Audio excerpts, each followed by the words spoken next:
The crystalline spirals of the royal palace gleamed under the triple moons of Aurelia, their bioluminescent facades casting an ethereal blue glow across the capital city. Within these hallowed walls, generations of monarchs had been conceived, born, and crowned according to ancient rituals that predated even the founding of the civilization itself. At the heart of this magnificent structure lay the most sacred chamber of all, the royal nesting chamber, where the future of the monarchy literally took root. Kale pressed his back against the cool metal of the maintenance shaft, his breath coming in quick, shallow gasps. The former intelligence officer counted to 10, listening for the telltale sound of guards passing in the corridor beyond. 6 months in the palace dungeons had left him gaunt, his once muscular frame whittled down to sinew and bone, but his mind remained sharp. Sharp enough to recognize that tonight might be his only chance of escape. 3 minutes until the shift change, he whispered to himself, checking the stolen timepiece strapped to his wrist. The guards would be distracted, making their final rounds before handing over to the night watch. It was now or never, with practiced precision. Kale eased open the access panel and slipped into the dimly lit corridor. His stolen uniform, lifted from an unsuspecting laundry worker, hung loosely on his frame. But it would have to do. According to the intelligence he'd gathered from whispered conversations between his jailers, there was a little-known exit through the east wing, past the royal nesting chamber. It was risky. That area was typically off-limits to all but the highest-ranking officials, but it represented his best chance of freedom. As Kale rounded the corner, the corridor opened into a vast antechamber adorned with tapestries depicting the royal lineage of Aurelia. At its far end stood an imposing door of iridescent material that seemed to pulse with its own inner light, the entrance to the nesting chamber. He hadn't expected to come so close to it, but now that he was here, he felt an inexplicable pull toward the mysterious room. He chided himself. The exit is what matters. But as he scanned the antechamber, his heart sank. There were no other doors, no obvious passages, only the glowing entrance to the nesting chamber itself. Had his intelligence been wrong? Or was the secret exit hidden within the chamber? A distant sound of approaching footsteps made the decision for him. With nowhere else to hide, Kyle darted toward the shimmering door, pressing his palm against its surface. To his surprise, it yielded immediately, sliding open with a soft hiss. Without hesitation, he slipped inside, the door closing silently behind him. The nesting chamber was unlike anything Kale had ever seen. The circular room was bathed in a soft, azure light that seemed to emanate from the very walls. In its center stood a raised platform covered in what appeared to be living tissue, a bed of sorts, though unlike any conventional furniture. Delicate tendrils of bioluminescent material stretched from the platform to the ceiling, creating a canopy of light that pulsed in rhythm like a heartbeat. What in the 7 moons? Kyle muttered, momentarily forgetting his predicament in the face of such otherworldly beauty. Who's there?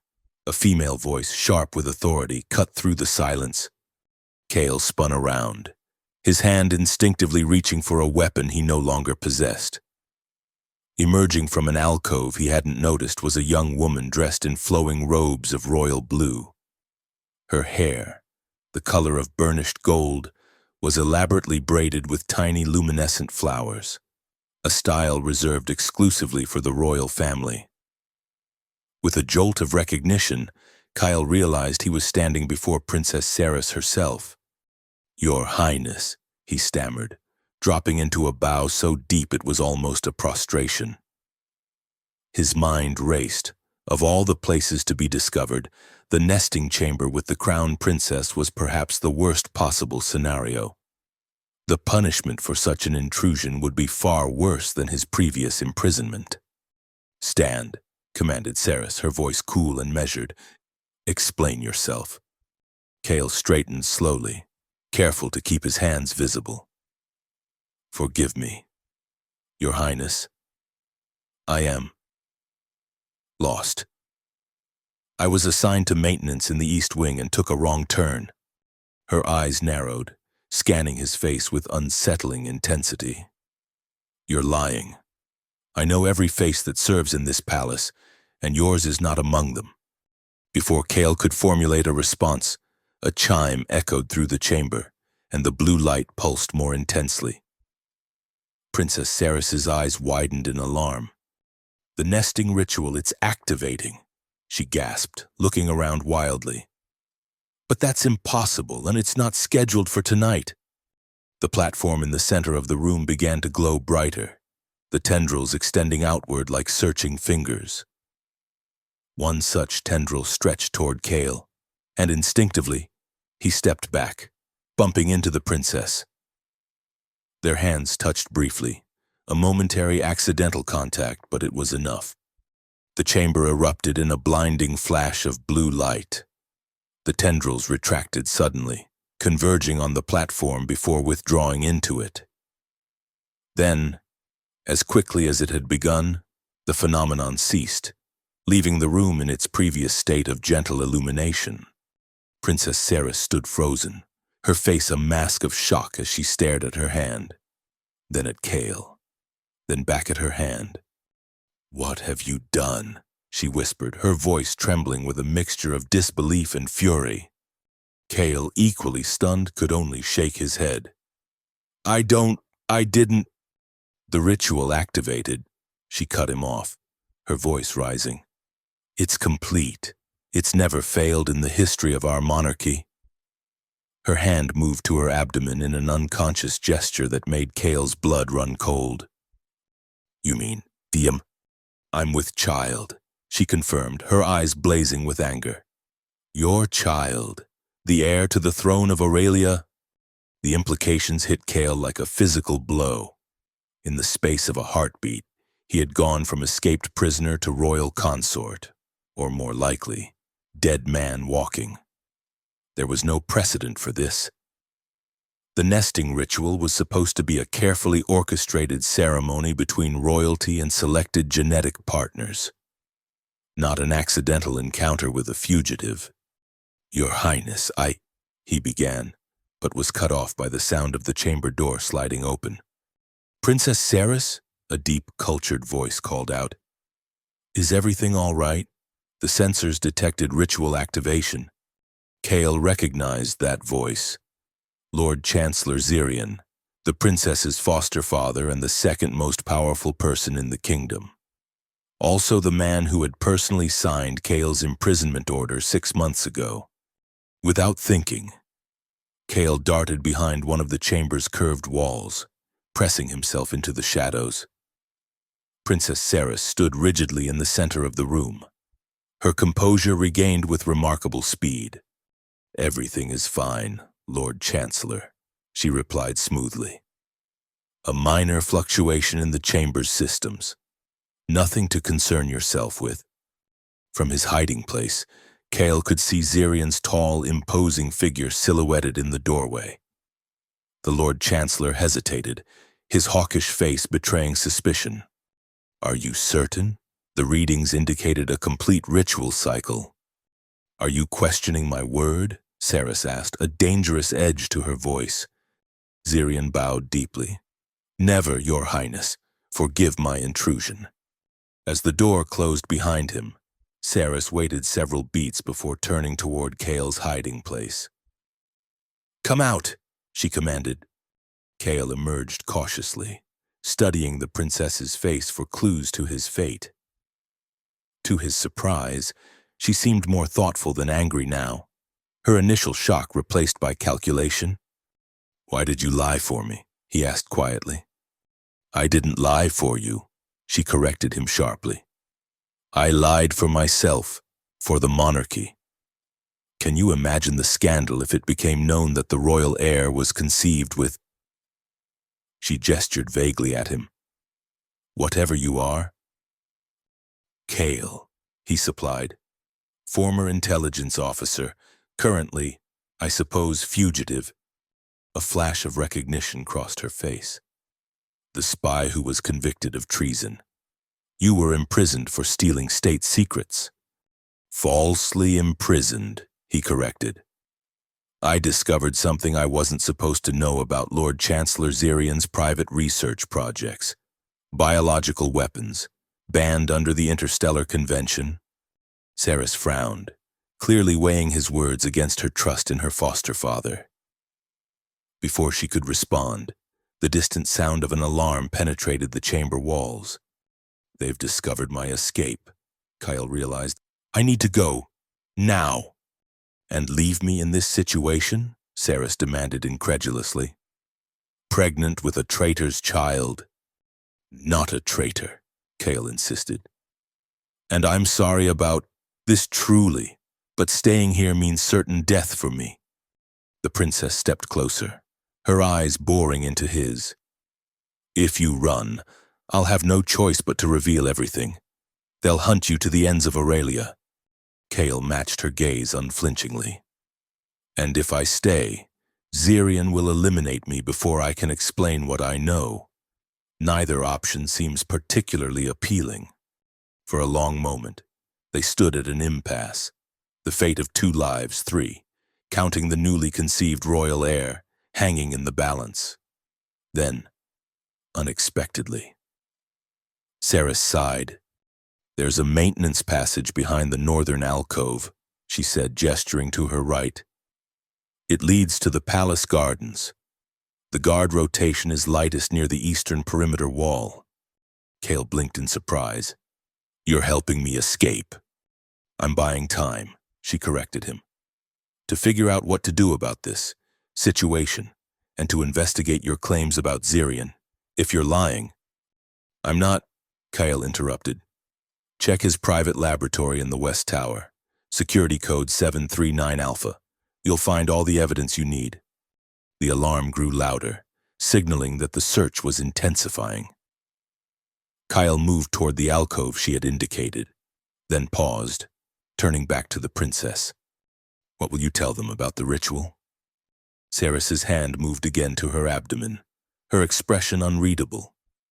That's my concern, not yours. Now go, before I change my mind. With a nod of acknowledgement, Kyle slipped into the hidden passage, leaving behind a pregnant princess and a future that had been irrevocably altered in the span of a single, fateful encounter. As the passage door closed behind him, Princess Saris allowed herself a moment of pure, unbridled fury. She picked up an ornamental vase from a nearby pedestal and hurled it against the wall, taking grim satisfaction in the way it shattered. Fertilized and abandoned in the same night, she muttered darkly. What a perfect beginning to motherhood. The weight of her new reality settled over her like a shroud. She was carrying the heir to the throne of Aurelia, a child conceived not through the careful genetic selection practiced for generations, but through random chance with a fugitive. The scandal would rock the very foundations of the monarchy if it ever became public. And yet, a small, rebellious part of her wondered if this might not be exactly what the stagnant royal line needed, an infusion of new blood, unpredictable and unplanned. With a deep breath, Princess Saris composed herself and prepared to face the chaos that would surely greet her outside the nesting chamber. Whatever came next, she would face it as she had faced all challenges, with the unyielding strength befitting the future queen of Aurelia. Kale moved through the dimly lit maintenance passage with the stealth born of years of intelligence training. His mind raced, cataloging the enormity of what had just transpired. He had not only escaped imprisonment, but had also, through the strangest twist of fate, impregnated the crown princess of Aurelia. It was either the most spectacular mission failure or the most unexpected success of his career. He wasn't yet sure which. The passage gradually sloped upward, eventually opening into a small utility room that connected to the royal gardens. Pausing at the exit, Kyle peered through a narrow gap in the door. Palace guards swarmed the main pathways, their uniform helmets gleaming under the moonlight as they conducted a systematic search. The eastern perimeter wall, as Princess Ceres had suggested, appeared to have minimal coverage. Taking a deep breath, Kale slipped out into the gardens, using the ornamental shrubs and bioluminescent flora as cover. He moved from shadow to shadow, freezing in place whenever a guard passed nearby. The genetic modifications he'd received during his intelligence training, enhanced night vision and suppressed adrenal response, served him well now, allowing him to remain calm and focused despite the danger. As he neared the perimeter wall, a guard unexpectedly rounded a corner, nearly colliding with him. Without hesitation, Kale struck, a precise blow to the throat to prevent any outcry, followed by a sweep to the legs that brought the guard down. Before the man could recover, Kyle rendered him unconscious with a pressure point technique, then quickly dragged him behind a cluster of phosphorescent bushes. "Sorry about that," he murmured, relieving the guard of his communication device and stunner. The uniform would have been useful, but there wasn't time for a complete swap. The perimeter wall loomed ahead, its surface smooth and seemingly unscalable. But Kyle knew better. Years ago, as part of his security assessment of the palace, he had identified and cataloged every potential entry and exit point. Knowledge that the royal security force had apparently failed to act upon. Locating a maintenance panel near the base of the wall, Kyle used the guard's security credentials to access it, revealing a narrow service tunnel designed for the repair drones that maintained the wall's exterior. It would be a tight squeeze, but it was his best option. As he prepared to enter the tunnel, a pang of unexpected emotion stopped him. He thought of Princess Ceres standing in the nesting chamber, her hand protectively over her abdomen. He thought of the child, his child, growing within her. A royal heir with the blood of a common intelligence officer flowing through its veins. "This isn't over," he promised quietly, unsure whether he was speaking to himself, the princess, or the unborn child. Then, pushing aside such distracting thoughts, he squeezed into the service tunnel and began the arduous journey toward freedom. Back in the palace, Princess Ceres sat rigidly in her private chambers as Dr. Alaris, the royal physician, conducted a discreet examination. The elderly woman's face betrayed nothing as she studied the readings on her biomonitor, but Ceres could sense her confusion. "The readings confirm it, Your Highness," Dr. Alaris finally said, her voice carefully neutral. "The nesting ritual was successfully completed. You are carrying the next heir to the throne."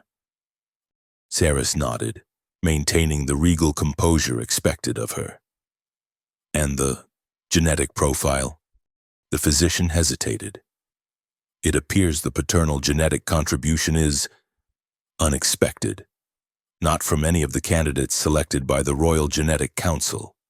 "I see." Ceres kept her voice level. "This information is to remain absolutely confidential. Dr. Alaris, no one, not even Lord Chancellor Zirian, is to know of this discrepancy." The old woman's eyes widened slightly, but she bowed in acknowledgement. "As you command, Your Highness. But the Chancellor traditionally oversees all aspects of royal succession. He will expect a report. Tell him only what he needs to know, that the ritual was successful, and the heir is developing as expected." Ceres rose, signaling the end of the examination.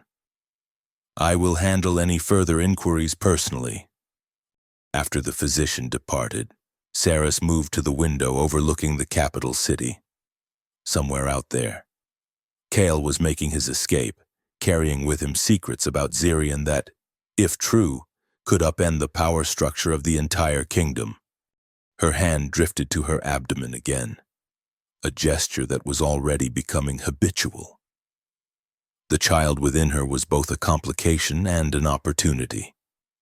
For generations, the royal line had been carefully managed through selective breeding, with genetic donors chosen for specific traits deemed beneficial to the monarchy.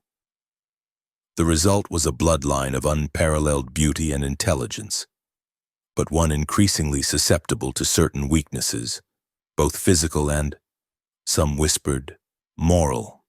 This child would be different, unpredictable, born of chance rather than calculation. A soft chime interrupted her thoughts, announcing a visitor.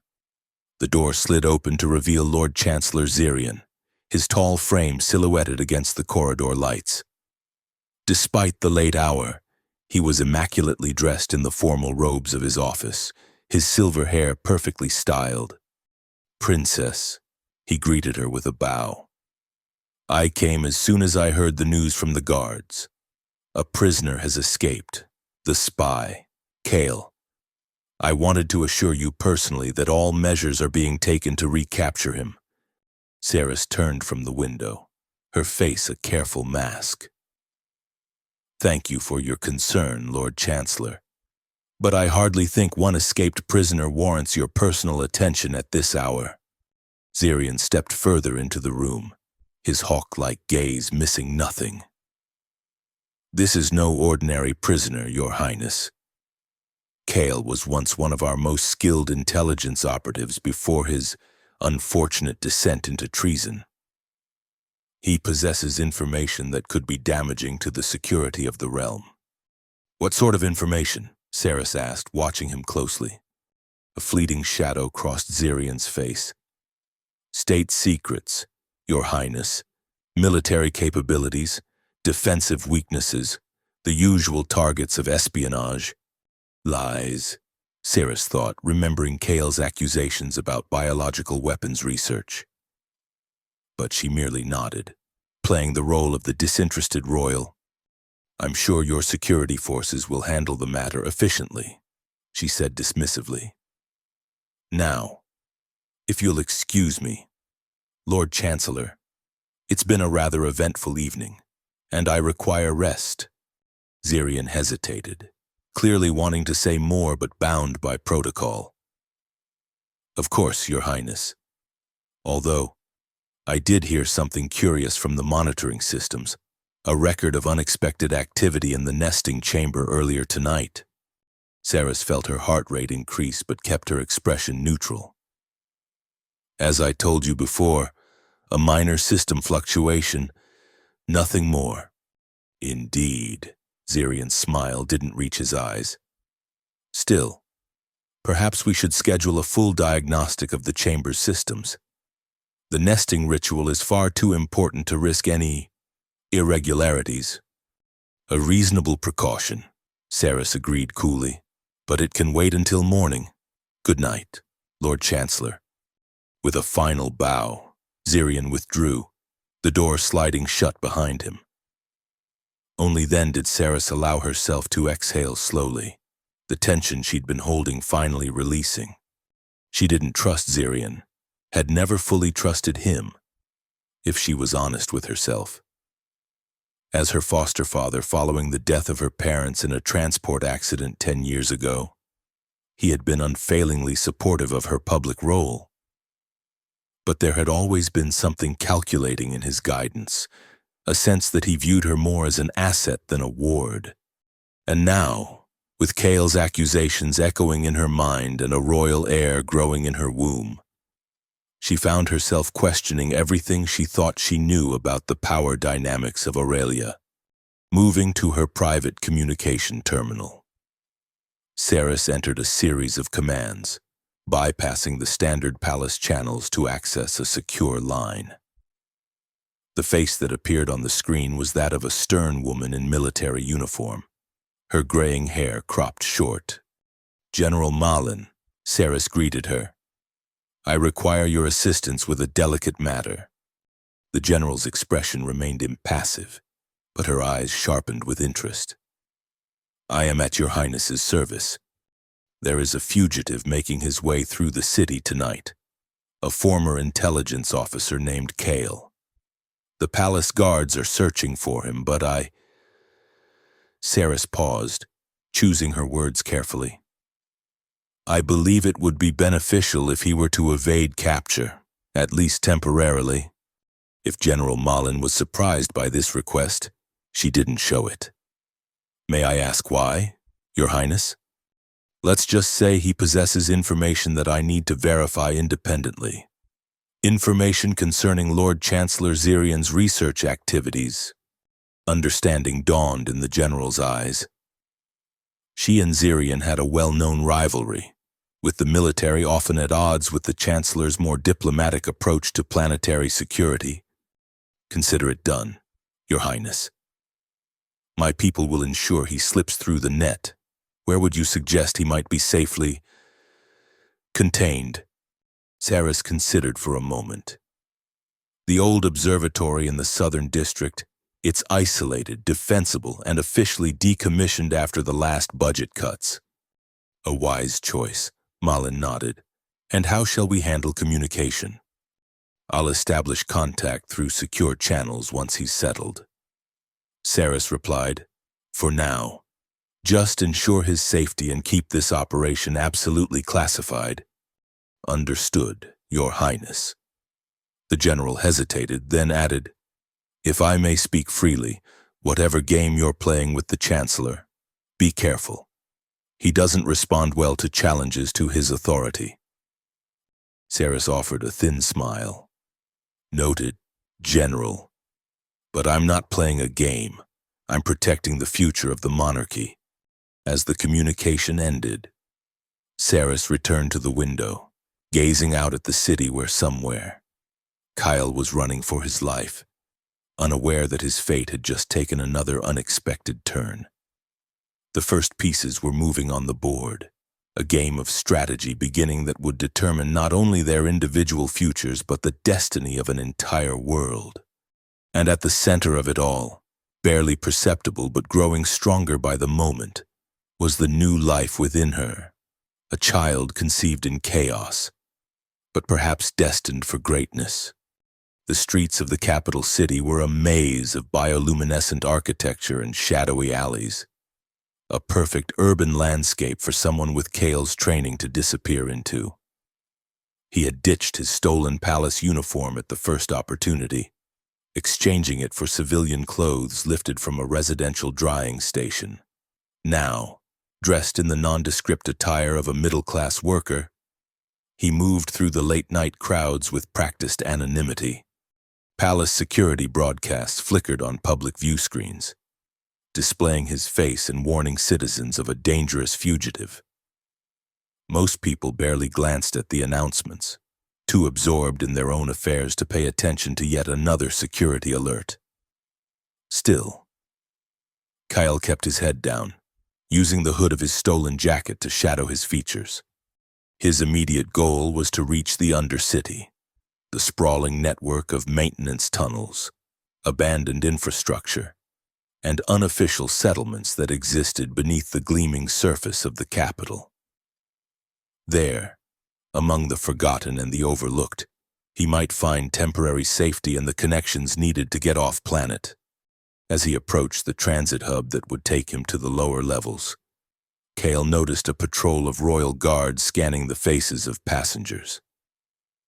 Their handheld genetic scanners would cut through any physical disguise, identifying him by his DNA signature. There was no way past them without being detected. Cursing under his breath, Kale retreated into a narrow side street, mind racing through alternative routes. He was so focused on evading the guards that he almost missed the subtle movement in his peripheral vision, a figure detaching from the shadows of a recessed doorway, moving with purposeful stealth toward him. Kale tensed, preparing for confrontation. But the figure raised a hand in a military gesture he recognized, a silent code used by intelligence operatives to identify themselves to allies in the field. It had been years since he'd seen it used. Cautiously, he returned the gesture, and the figure approached, a woman in her early 30s, her unremarkable appearance belying the predatory grace with which she moved. "Kale," she greeted him in a low voice. General Malin sends her regards. The name hit him like a physical blow.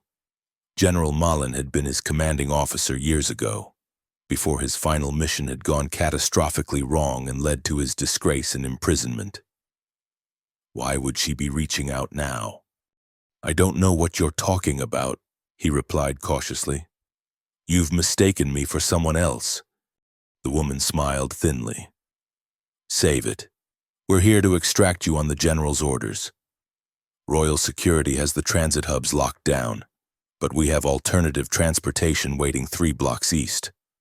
I suggest we move quickly. Kale hesitated, weighing the risks. This could be a trap, a ploy by Zirian to recapture him cleanly, away from public view. But if General Malin was truly involved, why would the General help me? He asked bluntly. Last I checked, I was classified as a traitor to the realm. Those are questions for her, not me, the operative replied, glancing nervously at the main street where another patrol of guards was visible. But if it helps, she mentioned something about mutual interest regarding the Chancellor. Now, are you coming, or would you prefer to take your chances with the patrols? The mention of Zirian decided him. Kale nodded, following the operative deeper into the warren of side streets. They moved swiftly but casually, mimicking the body language of ordinary citizens returning home after a late night out. 3 blocks east, as promised, an unmarked transport vehicle waited in a service alley, its engine humming quietly. The operative gestured Kale inside, then took the pilot's seat. Secure yourself, she instructed as the vehicle lifted smoothly into the air, joining the flow of nighttime traffic. Where are we going? Kale asked, scanning the streets below for any sign of pursuit. The old observatory in the southern district, she replied, guiding the transport away from the city center. It's been officially decommissioned, but the military maintains it as an unofficial outpost. You'll be safe there until further instructions arrive. Kale settled back, his mind processing this unexpected development. General Malin involved, the mention of mutual interests regarding Zirian, and the timing, immediately following his encounter with Princess Ceres and the activation of the nesting ritual. None of it was coincidence. The question was who was moving the pieces on this board, and to what end? The transport banked sharply, descending toward a darkened complex of domed structures perched on a hilltop overlooking the southern edge of the city. The old observatory, once Aurelia's premier astronomical research facility before newer, more advanced installations had rendered it obsolete. As they landed on a concealed pad behind the main dome, Kyle caught sight of a familiar figure waiting in the shadows of the entrance. Tall, straight-backed, with the unmistakable bearing of high military command. General Malin, he murmured as the transport powered down. So this isn't a trap after all. The operative smiled faintly. The General doesn't waste resources on elaborate setups when a simple execution would suffice. If she wanted you dead, you wouldn't have made it out of that alley.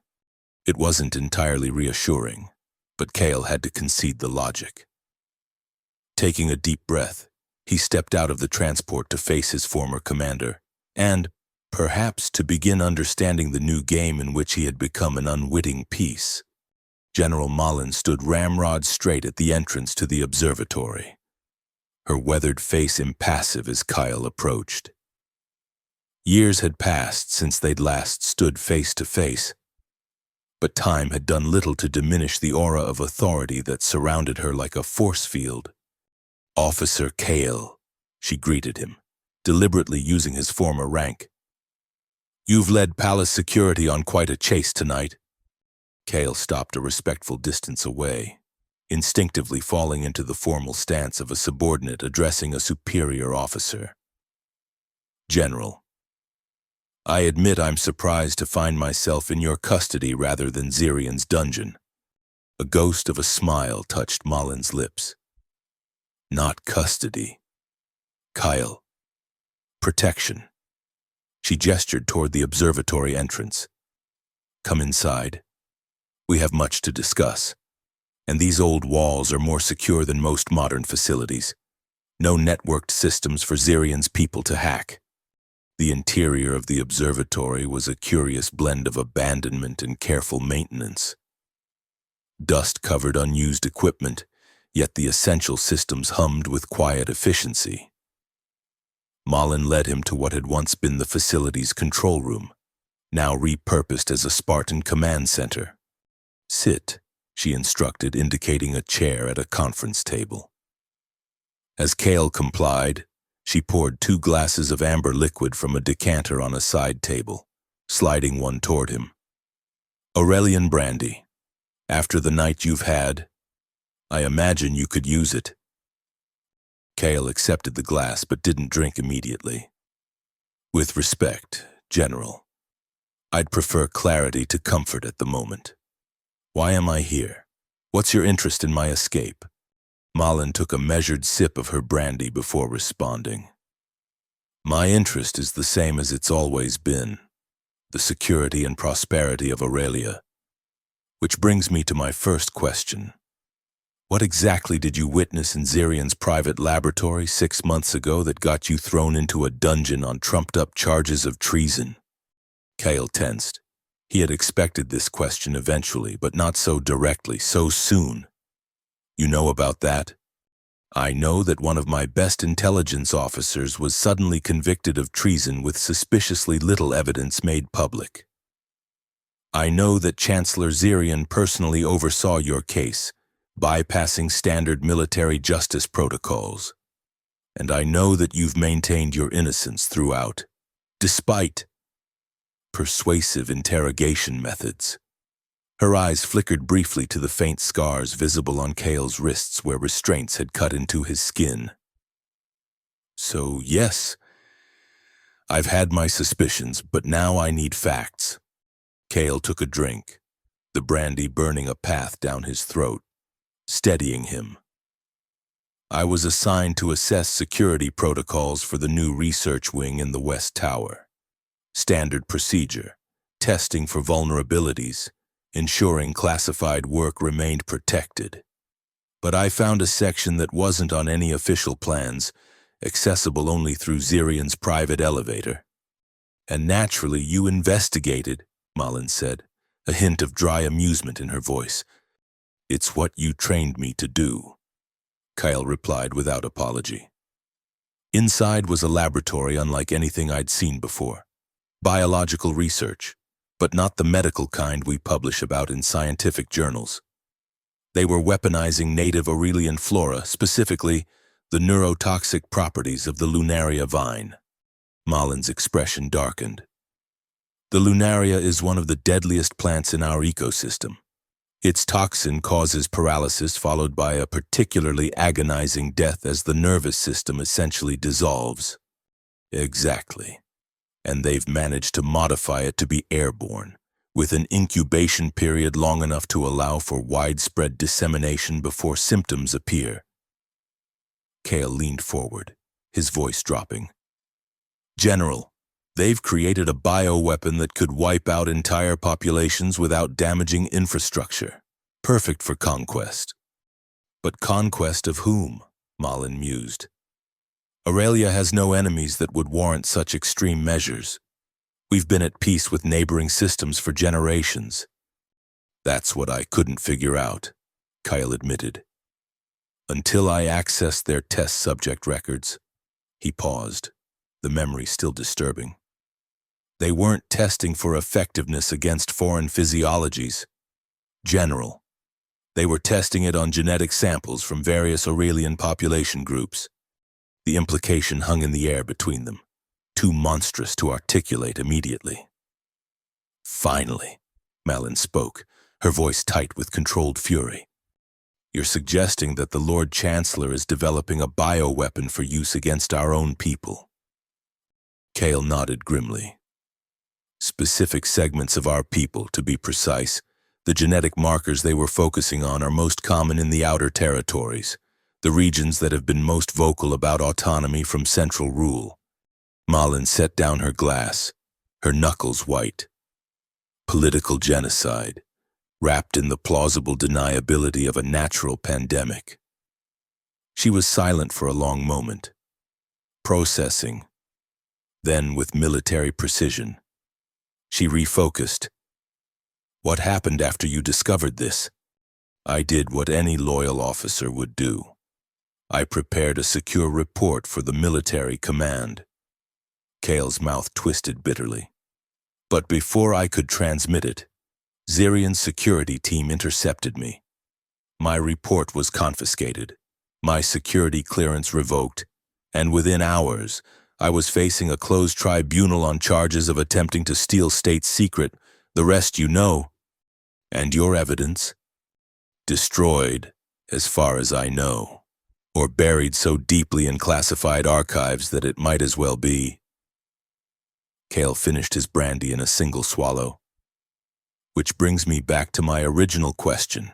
General, why am I here? What changed tonight? Malin studied him with calculating eyes. Two things changed, Officer Kale. First, I received a direct request from Princess Ceres to ensure your safety and cooperation. Kale couldn't hide his surprise. The princess? She sent me to you? Indeed. It seems you made quite an impression during your brief encounter in the palace. Malin's gaze sharpened. Which brings me to the second change. The nesting ritual was activated tonight, unscheduled and apparently unplanned. The princess is now carrying the heir to the throne of Aurelia. Kale's face must have betrayed something, because Malin leaned forward, her voice dropping to a dangerous whisper. I'm going to ask you a question, Officer Kale, and I strongly suggest you answer truthfully. Did something happen between you and Princess Ceres in that chamber tonight?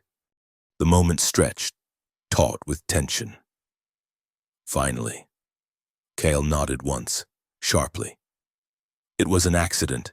I was hiding from the guards, searching for an escape route. We touched, briefly. The ritual activated on its own. Malin sat back, her expression unreadable. By all the moons of Aurelia, she murmured, the royal heir, conceived with a fugitive intelligence officer. A short, incredulous laugh escaped her. Zirian will have an apoplexy when he discovers this. If he discovers it, Kale corrected. The princess seemed determined to keep it secret. As well she should. The scandal would rock the monarchy to its foundations. Malin rose, pacing the room with measured steps. But perhaps that's not entirely a bad thing. Kale frowned. I don't follow. The royal bloodline has become increasingly selective over generations. Genetic partners chosen for specific traits, engineered for perfection. The result is a lineage of unparalleled beauty and intelligence, but one increasingly susceptible to certain weaknesses. What kind of weaknesses? Malin paused in her pacing. Physiological ones, certainly. Decreased resistance to certain pathogens, for instance. But more concerning are the psychological patterns. Increased narcissism, decreased empathy, a certain moral flexibility. She turned to face him directly. You've seen the evidence of where that moral flexibility can lead in Zirian's laboratory. Understanding dawned on Kale.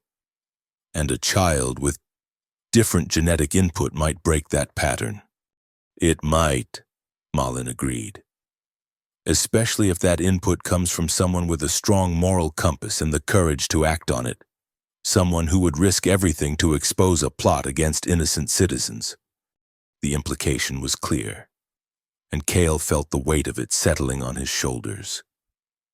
This was no longer simply about his freedom or even the bioweapon he had discovered. It was about the future of Aurelia itself, embodied in the child now growing within Princess Ceres. What does the princess want from me? He asked quietly. For now, she wants you alive and available. Beyond that, Malin shrugged. I suspect she's still determining her next move, as are we all. She returned to the table, leaning forward with her hands braced on its surface. But while we wait for her instructions, perhaps we can use our time productively. Tell me everything you remember about Zirian's laboratory, layout, security, personnel. If we're going to move against the second most powerful person in the kingdom, we'll need more than accusation. We'll need irrefutable evidence. Kale nodded, his mind already shifting into intelligence-gathering mode, recalling details, mapping connections. As he began outlining what he remembered, a part of him marveled at the absurdity of his situation. From prisoner to fugitive to potential father of the royal heir, all in the space of a single night. Whatever came next, he was certain of one thing: life would never be the same for any of them. In her private chambers, Princess Sarah stood before a full-length mirror, studying her reflection with new awareness. Physically, nothing had changed. Her slender frame showed no sign of the life now growing within her. Yet she felt fundamentally altered, as if the very essence of her being had shifted axis. A royal pregnancy was traditionally a time of elaborate ceremony and careful monitoring. Teams of genetic specialists, nutritionists, and royal physicians would normally attend to her every need, tracking the development of the heir with obsessive precision. But that was for planned conceptions with approved genetic partners and the blessing of the royal council. This pregnancy would have to remain her secret for as long as possible. Eventually, she would need to announce her condition. But by then, she hoped to have a strategy in place, a way to protect both the child and the throne from the political chaos that would inevitably follow. A soft chime from her private communication terminal interrupted her thoughts. Moving to the desk, she activated the secure channel, unsurprised to see General Malin's face appear on the screen. "Your Highness." The general greeted her with a formal bow.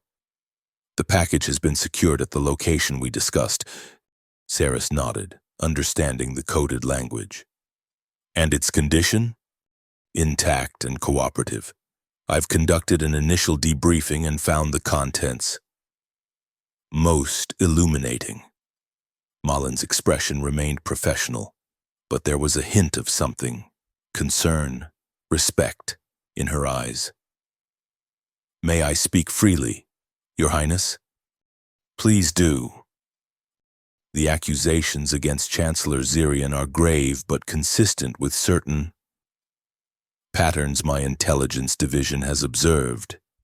If even half of what Kale reports is accurate, we're facing a threat to Aurelian stability far greater than a simple security breach." Saris felt a cold certainty settle in her stomach. She had hoped, against all reason, that Kale's claims about Zirian would prove exaggerated, the desperate justifications of a man seeking to explain away his imprisonment. But Malin's assessment suggested otherwise. "What does your instinct tell you, General? Is Kale telling the truth?" Malin didn't hesitate. "Yes, Your Highness. My division has been tracking unusual resource allocations to the West Tower Research Wing for months. Specialized equipment, restricted biological samples, personnel transfers, all authorized directly by the Chancellor, bypassing standard oversight. We lacked context for these anomalies until now. But Kale's testimony provides a coherent framework that explains our observations." Saris closed her eyes briefly, absorbing this confirmation. When she opened them, her gaze was steel. "Then we need evidence, irrefutable proof that can be presented to the Royal Council. Accusations against the Lord Chancellor will require substantial support, especially coming from compromised sources." "Agreed. We're developing an operation to access the laboratory, but it will take time to plan properly. Zirian's security is formidable. Time is something we have precious little of." Ceres replied, unconsciously placing a hand over her abdomen. Once my condition becomes known, Xerion will move to consolidate control over the succession process. It's his right as Lord Chancellor and my appointed guardian. Malin's eyes followed the gesture, understanding dawning in her expression. Your Highness, forgive my directness, but I must ask, the ritual activation tonight, was it truly an accident? Ceres stiffened, surprised by the question. Of course it was. Why would you ask such a thing? Because the timing is remarkably convenient. A royal heir conceived outside Xerion's influence, just as we begin to uncover evidence of his betrayal. It creates a legitimate power base independent of his control. For a moment, Ceres was speechless. The implication that she might have deliberately engineered this situation, might have used the sacred nesting ritual as a political maneuver, was both shocking and, she had to admit, not entirely implausible given the ruthless nature of royal politics. I assure you, General, tonight's events were entirely unexpected, she finally said, her voice cool. However, now that they have occurred, I intend to use every advantage they provide. If this child represents a future free from Xerion's manipulations, then so be it. Malin nodded, accepting the rebuke with military stoicism. Understood, Your Highness. What are your orders regarding Kale? Ceres considered for a moment. Keep him secure but comfortable. I'll want to speak with him directly, but not yet. First, I need to establish a plausible narrative for the nesting ritual's activation. Dr. Alaris has agreed to maintain confidentiality, but others will have questions, and those questions will lead eventually to Kyle, Malin pointed out. His escape on the same night as the ritual activation will not go unnoticed by Xerion's intelligence network, which is why we need to control the narrative. Ceres replied. Let it be known that I requested privacy for the ritual, a personal choice to commune more deeply with the ancestral energies. That will explain why there were no witnesses and no formal announcement beforehand. A reasonable explanation, but it won't satisfy Xerion for long. He'll want genetic verification of the paternal contribution. Ceres smiled thinly. And he shall have it. Data showing a perfect compatibility with royal genetic requirements. Dr. Alaris is already preparing the documentation. Malin raised an eyebrow. Falsified reports, that's a significant risk, Your Highness. No more significant than harboring a fugitive accused of treason, Ceres countered. We're well past the point of caution. General, now we play to win. The determination in her voice seemed to satisfy Malin, who bowed again. As you command, Your Highness. I'll maintain the security cordon around Kale and continue our intelligence gathering on Xerion's operations. After the communication ended, Ceres returned to the window, watching as the first light of dawn began to illuminate the capital city. Somewhere in that urban expanse, Xerion was likely already awake, plotting his next moves, unaware that the power dynamics he had so carefully cultivated were shifting beneath his feet. You've controlled my life since my parents died, she murmured to the unseen chancellor. Guided my education, managed my public appearances, selected my potential consorts, all while developing weapons to use against our own people. Her hand pressed more firmly against her abdomen. But this child is beyond your reach, and perhaps, through this child, I will finally be free of you as well. The thought gave her a fierce satisfaction. For the first time in years, Princess Ceres felt truly in command of her own destiny. Ironically, through the most accidental of circumstances, as the triple suns of Aurelia rose fully above the horizon, bathing the palace in golden light, she made a silent promise to the life growing within her.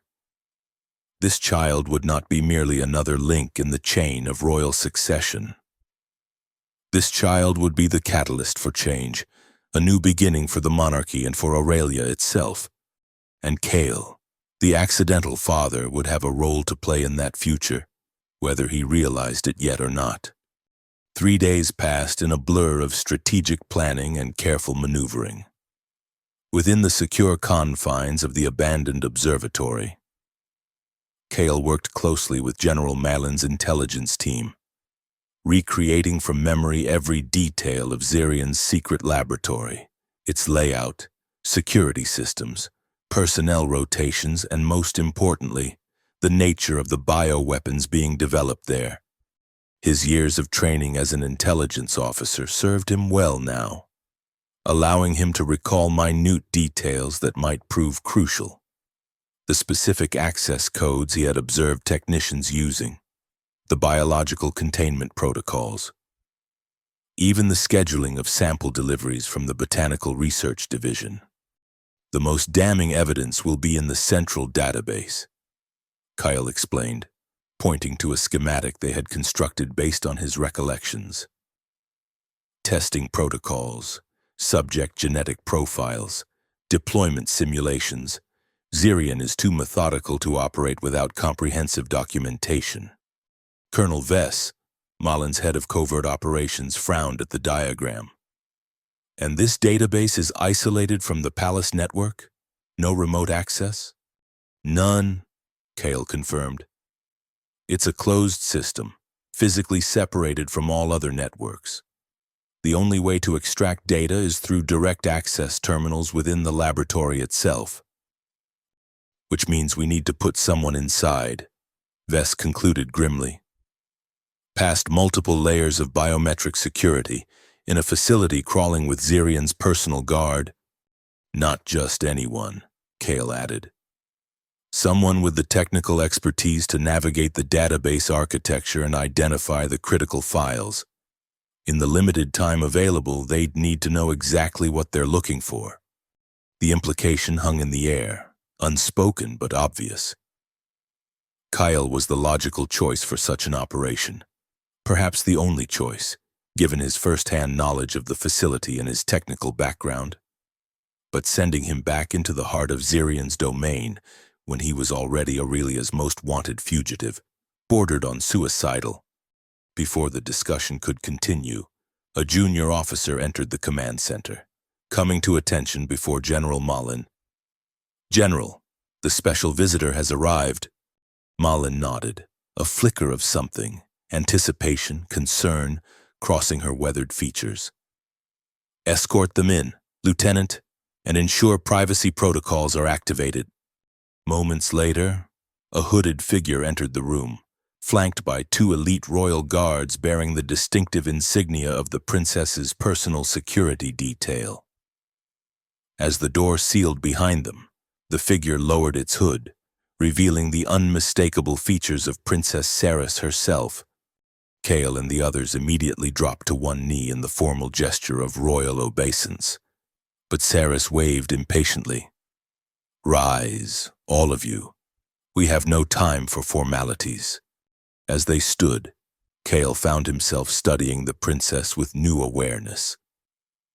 She appeared outwardly unchanged from their encounter in the nesting chamber, still regal, still commanding. But there was a new intensity in her gaze, a determined set to her jaw that hadn't been there before, and she was looking directly at him, her expression unreadable. "Officer Cale," she acknowledged him with a slight nod. "You seem to have recovered well from your ordeal in the palace dungeons." "Your Highness," he responded, unsure of the appropriate protocol for addressing the woman carrying his child under such extraordinary circumstances. "I'm grateful for your intervention in my escape." A ghost of a smile touched her lips. "Let's be clear. I didn't facilitate your escape out of charity. You possess information critical to the security of the realm, and you're now inextricably linked to the future of the monarchy." Her hand moved briefly to her abdomen, a gesture so subtle that only Kale, watching for it, seemed to notice. Our interests are aligned, whether either of us would have chosen this arrangement or not. Understood, Your Highness. Kale maintained a neutral expression, though inwardly he was reassessing the princess. There was a political shrewdness here that hadn't been evident during their first encounter, a calculating intelligence that matched her renowned beauty. Saris turned to General Malin. What progress has been made in gathering evidence against the Lord Chancellor? We've constructed a comprehensive picture of the laboratory operations based on Officer Kale's intelligence. Malin reported. But as we were just discussing, obtaining hard evidence will require physical infiltration of the facility, a high-risk operation with significant potential for failure. And if we fail, Saris mused, we lose not only our operatives but any hope of exposing Zirian's crimes. He would immediately destroy all evidence and accelerate whatever timetable he's working toward. She paced the length of the command table, studying the schematic they had created. There must be another approach, one that draws him out, forces him to reveal himself. Kale, watching her strategic mind at work, ventured a suggestion. What if we don't need to infiltrate the laboratory at all? What if we could bring Zirian and his research into the open through official channels? All eyes turned to him, and he continued, the plan forming as he spoke. The Royal Scientific Council conducts quarterly reviews of all research divisions. The next review is scheduled in 5 days. As Princess Regent, you have the authority to personally oversee any department inspection. Saris's eyes narrowed thoughtfully. Forcing Zirian to either reveal his laboratory or openly defy a royal inspection. Exactly, and if he chooses defiance, it strengthens our case for a more aggressive investigation. Malin finished, nodding with approval. A clever approach, Officer Kale. But risky, Saris countered. Zirian is not easily cornered. He would have contingencies in place, ways to conceal the true nature of his work or to justify it as necessary for planetary defense, which is why the inspection needs to be unannounced. Kyle pressed. No warning, no time for him to sanitize the facility, and it needs to include independent experts who can recognize bioweapons research when they see it. Experts not under Zirian's influence. Saris considered this, her fingers drumming lightly on the table. The Interstellar Scientific Coalition has a biological weapons prohibition team. They're authorized to investigate suspected violations of the convention. As a signatory world, Aurelia is obligated to permit their inspections when formally requested by a government official. A slow smile spread across her face. And as Princess Regent, I certainly qualify as such an official. Zirian would still have legal grounds to object, Colonel Vess pointed out. He could cite sovereignty concerns, security protocols. Let him object. Saris interrupted, a fierce gleam in her eye. Let him protest before the Royal Council and the public. Every objection, every delay tactic will only strengthen suspicion against him. And in the meantime, we'll be building our case through other channels. She turned back to Kale, her gaze intense. You've given us a starting point, Officer Kale, but Zirian is resourceful and ruthless. He won't go down without a fight, and he has decades of political capital to draw upon. We need more than just a clever strategy. We need irrefutable evidence and public momentum. But then, perhaps, Kale suggested carefully, we should consider giving the public a reason to question Zirian's judgment on matters of succession and genetic purity. The room fell silent, the implication clear. Kale was suggesting they reveal the truth about the royal pregnancy, that the heir had been conceived outside the carefully controlled parameters of traditional succession. Saris stared at him, her expression hardening. You would have me announce to all of Aurelia that the royal heir was conceived accidentally with a fugitive? Create a scandal that could destabilize the very monarchy we're trying to protect? Not immediately, Kale clarified. But as a contingency, if Zirian moves against you, attempts to control the narrative of your pregnancy, or questions the legitimacy of the succession, having the truth as leverage could be valuable. The truth is a double-edged sword in this case, General Malin interjected. It would certainly undermine Zirian's authority as guardian of royal succession, but it could also damage public confidence in the princess's judgment. Saris held up a hand, silencing further debate. The details of the conception remain strictly confidential for now. That is not a point open for strategic consideration. Her tone left no room for argument. We focus on exposing Zirian's bioweapons program. That is our priority. Kale bowed his head in acknowledgement, though he noted the princess hadn't entirely dismissed his suggestion, merely tabled it for the present. She was keeping her options open, a pragmatic approach he could respect. Now, Saris continued, turning her attention back to the schematic. Let's discuss the specifics of this inspection strategy. Who do we need? What authority must I invoke? And how do we ensure Zirian has no warning until we're at his laboratory door? As the planning session intensified, Kyle found himself impressed by the princess's grasp of political and military strategy. This was not the sheltered royal he might have expected, but a formidable tactician in her own right, one who understood the delicate balance of power in Aurelian society and how to leverage it for her purposes. And perhaps, he reflected, that made her an even more suitable mother for the future monarch of Aurelia. A child born of her strategic mind and his own operational experience might indeed represent something new for the royal lineage. A ruler who understood both the privileges of power and the realities of those living beyond palace walls. It was a strangely hopeful thought, emerging amid the tension of their dangerous gambit against one of the most powerful figures in the kingdom. Meanwhile, across the city in the west tower of the royal palace, Lord Chancellor Zirian stood before a wall of monitoring screens, his hawkish features illuminated by their blue glow.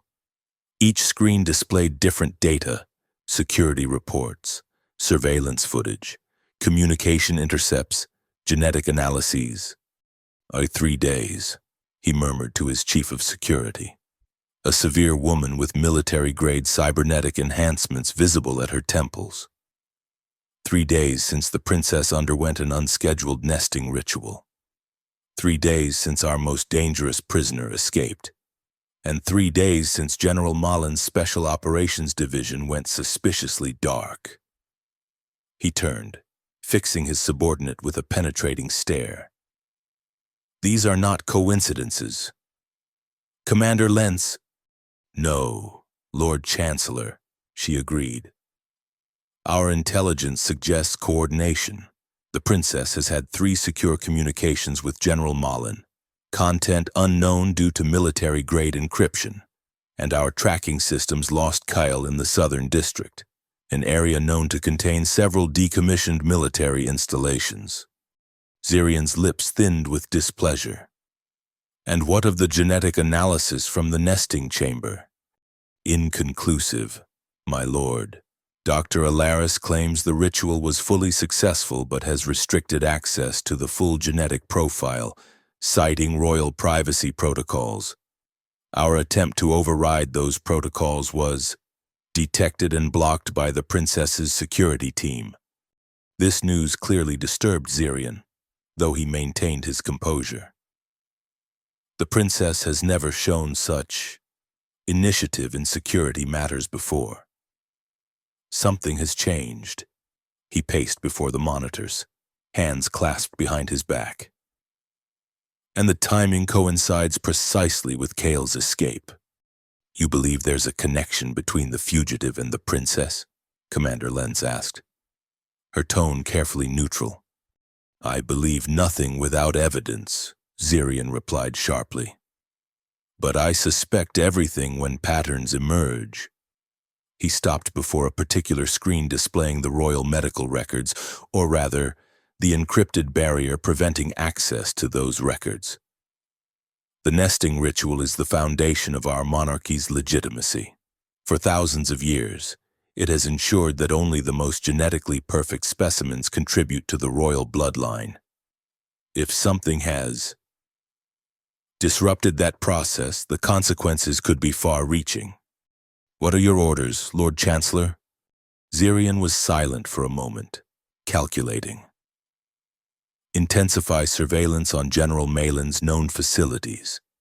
Deploy our best facial recognition systems in the Southern District and prepare the laboratory for potential scrutiny.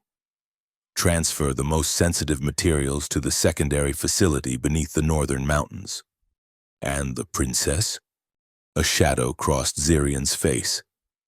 For now, we watch and wait. She is carrying the heir to the throne. Intervention must be delicate. His voice hardened. But make no mistake, Commander. If Princess Ceres has allied herself with Kale, if she has somehow been corrupted by his treasonous ideas, then we must be prepared to take more decisive action. For the good of Aurelia and the purity of the royal line, Commander Lentz nodded, her enhanced eyes gleaming with artificial intelligence algorithms already calculating possible scenarios and responses. Understood, Lord Chancellor, for the good of Aurelia, as she departed to implement his orders. Zirian turned back to the monitors, his reflection fragmenting across their multiple surfaces. For decades, he had guided the monarchy from the shadows, ensuring that each generation was more perfect than the last. The bioweapons program was merely an extension of that mission, a means to purify Aurelian society beyond the royal bloodline, eliminating genetic variations that threatened the ideal he had worked so tirelessly to cultivate. He would not allow a single escaped prisoner to undermine that grand vision. Nor would he permit the princess, his ward, his carefully groomed successor, to stray from the path he had laid out for her. Whatever game they were playing, Zirian was determined to remain the master of the board, even if that meant sacrificing a few pieces along the way. The sun rose on the 5th day since Kale's escape, illuminating the royal palace with golden light that belied the tension mounting within its walls. In her private chambers, Princess Ceres prepared for the most significant confrontation of her life, a carefully orchestrated power play against the man who had controlled her destiny since childhood. Dr. Alaris, the elderly royal physician, conducted a final examination, her weathered hands gentle but precise as she operated the advanced biomonitor. The heir develops perfectly, Your Highness, she reported with quiet satisfaction. Strong life signs, optimal cellular division. Whatever the circumstances of conception, the outcome appears most favorable. Ceres nodded, allowing herself a moment of relief amidst the strategic calculations occupying her mind. And there are no anomalies? Nothing that would indicate genetic incompatibility? The physician's eyes crinkled with something like amusement. Quite the contrary, Your Highness. The genetic integration is remarkably harmonious, better than many carefully arranged royal conceptions, if I may speak frankly. Almost as if. She hesitated, then continued more diplomatically. As if the nesting chamber itself recognized something valuable in this particular genetic combination. An interesting observation, Ceres thought, though she kept her expression neutral. The ancient technologies that powered the nesting ritual were not fully understood even by Aurelia's most advanced scientists. Some believed the chamber possessed a form of sentience, an ability to evaluate genetic compatibility beyond mere technical markers. Could it have recognized something in Kale, some quality valuable to the royal bloodline that conventional selection might have overlooked? "Thank you, Dr. Alaris," she said, dismissing such speculations for now. Your discretion in this matter continues to be appreciated. Of course, Your Highness. The physician packed away her equipment with practiced efficiency.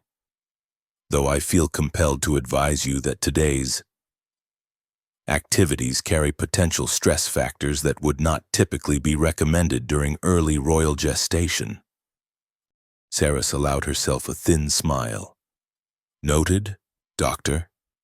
But some risks must be accepted for the greater security of the realm. As Ilaris departed, Saris moved to her wardrobe, selecting the formal regalia appropriate for an official royal inspection. The flowing robes of state in royal blue, embroidered with the ancient symbols of Aurelian sovereignty. A circlet of polished lunarium, the rare metal found only in Aurelia's deep mountain ranges, to signify her authority as Princess Regent. And finally, the seal of inspection, a ceremonial artifact rarely used but carrying absolute authority to examine any facility or operation within the kingdom. As she dressed, aided by her most trusted attendants, Saris mentally reviewed the plan one final time. The Interstellar Scientific Coalition representatives had arrived discreetly the previous evening, ostensibly for routine diplomatic meetings. General Malin had positioned her most reliable troops at strategic locations throughout the palace, ready to respond if Zirian attempted any desperate countermoves. And deep in the secure communications center beneath the Royal Council chambers, technical specialists were prepared to broadcast evidence of Zirian's treachery kingdom-wide at her command. Everything was in place, yet Saris could not shake a sense of foreboding, a premonition that Zirian, ever the master strategist, might have anticipated their move and prepared countermeasures of his own. Her hand moved unconsciously to her abdomen, to the life growing within. Whatever happened today would shape not only her future but that of her child and the monarchy itself. There could be no retreat, no compromise. Only victory or defeat. A soft chime announced the arrival of her security detail. It was time. Across the palace in the West Tower, Kale moved through the maintenance tunnels with practiced stealth, guided by the detailed schematics provided by General Malin's intelligence division. Dressed in the uniform of a palace environmental systems technician, complete with authentic identification codes, he navigated the labyrinthine passages that serviced the research wing. His role in today's operation was both crucial and dangerous.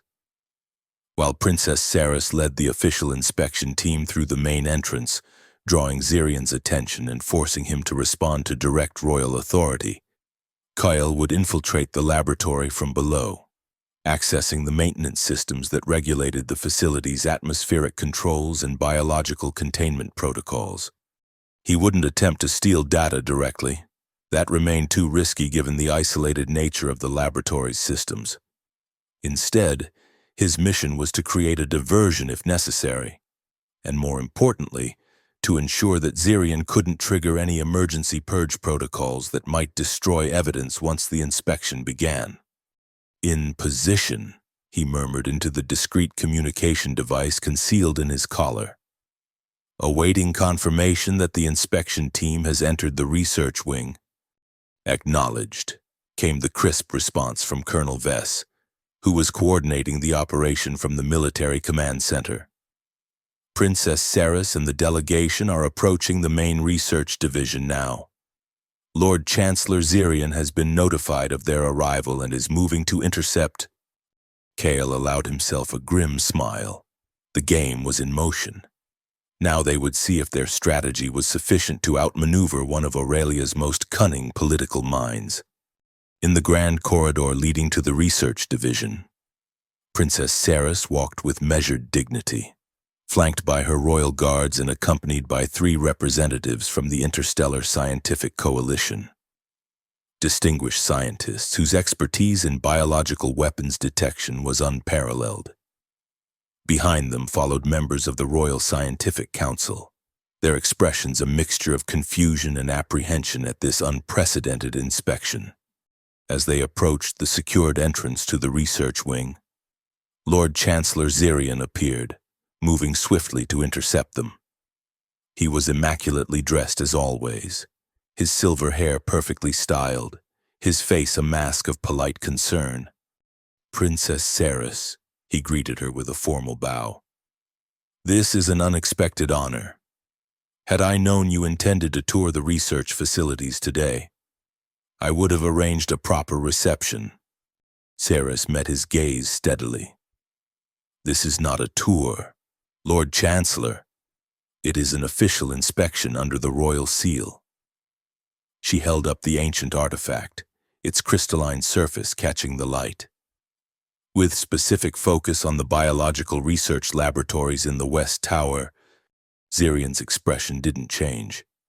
But Ceres, who had studied his mannerisms since childhood, detected the slight tightening around his eyes, the only indication that he was caught off guard. "I see," he said smoothly.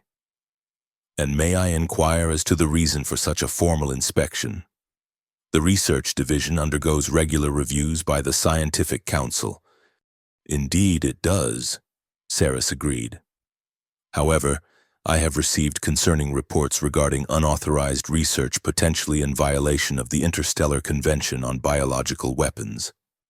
She gestured to the coalition representatives. "As a signatory to the convention, Aurelia is obligated to permit verification inspections when credible allegations arise." Now Zirian's composure showed a more visible crack, a fleeting expression of calculation crossing his features before he recovered. "Allegations? From what source, might I ask?" "That remains classified at present," Ceres replied, the diplomatic phrasing masking the truth that their primary source was a fugitive Zirian himself had imprisoned.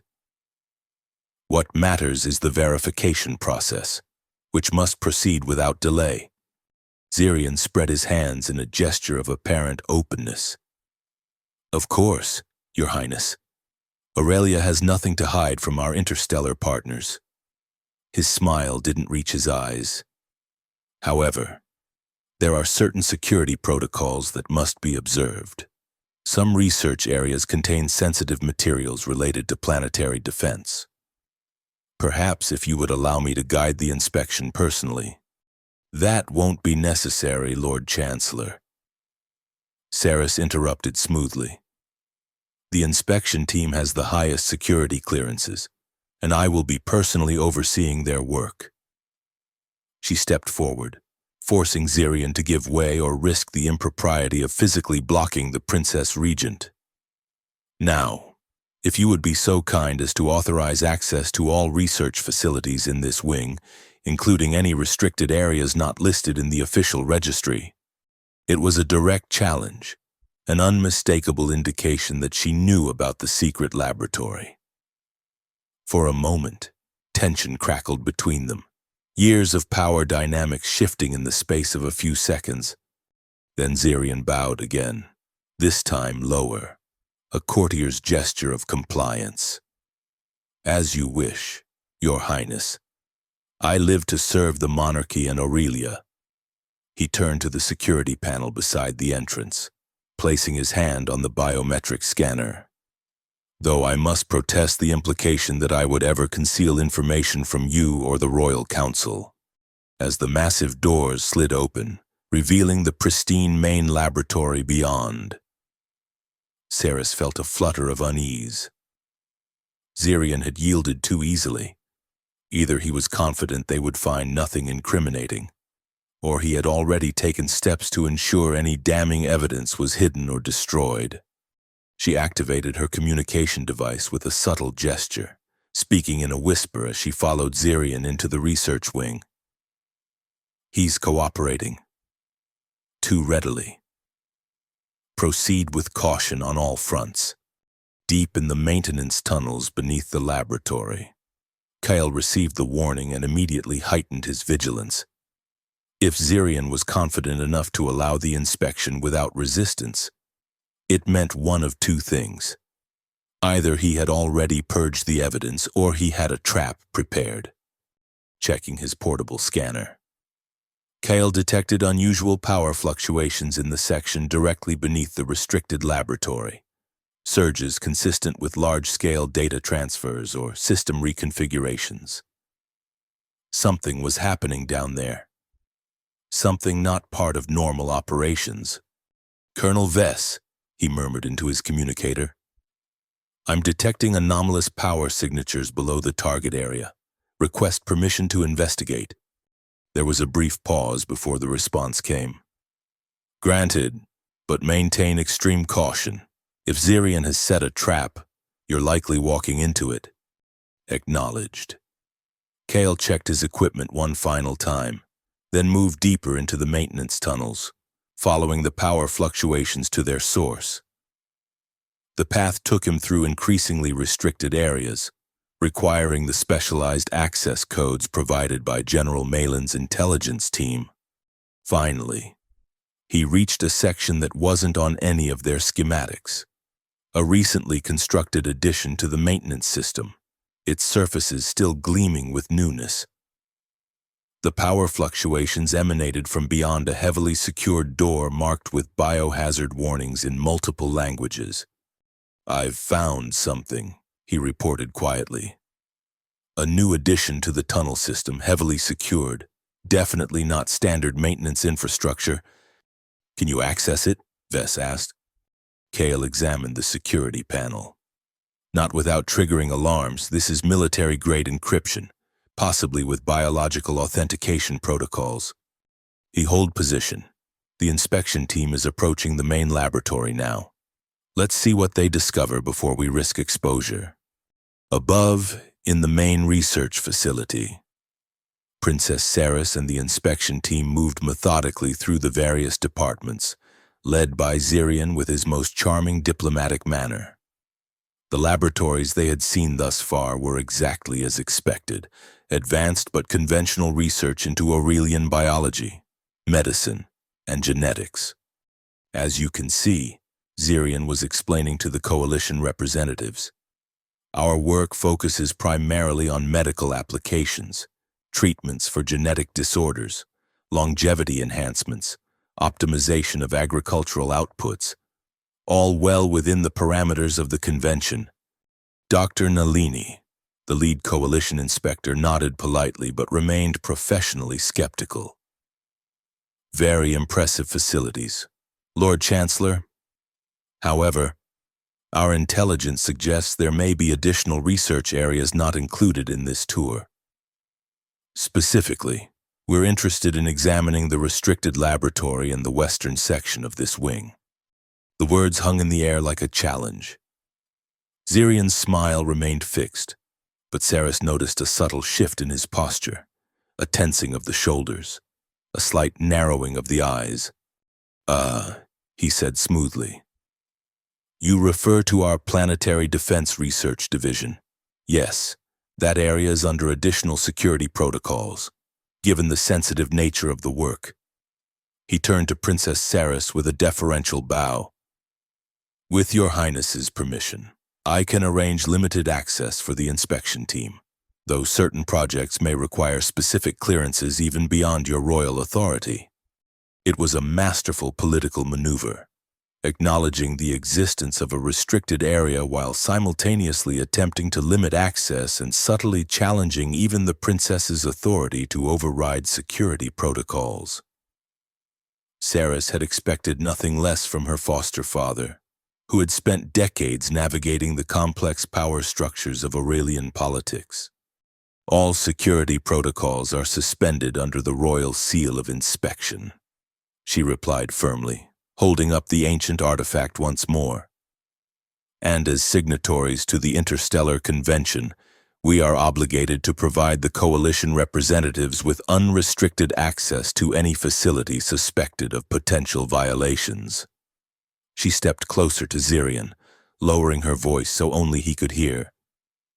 "Unless, of course, there is something in that laboratory you wish to conceal from me, Lord Chancellor."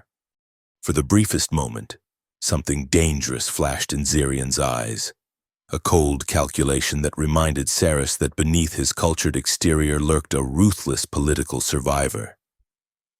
Then it was gone, replaced by his usual urbane demeanor. "I have nothing to hide from you, princess," he replied, matching her quiet tone. "I have only ever acted in the best interests of Aurelia and the royal bloodline.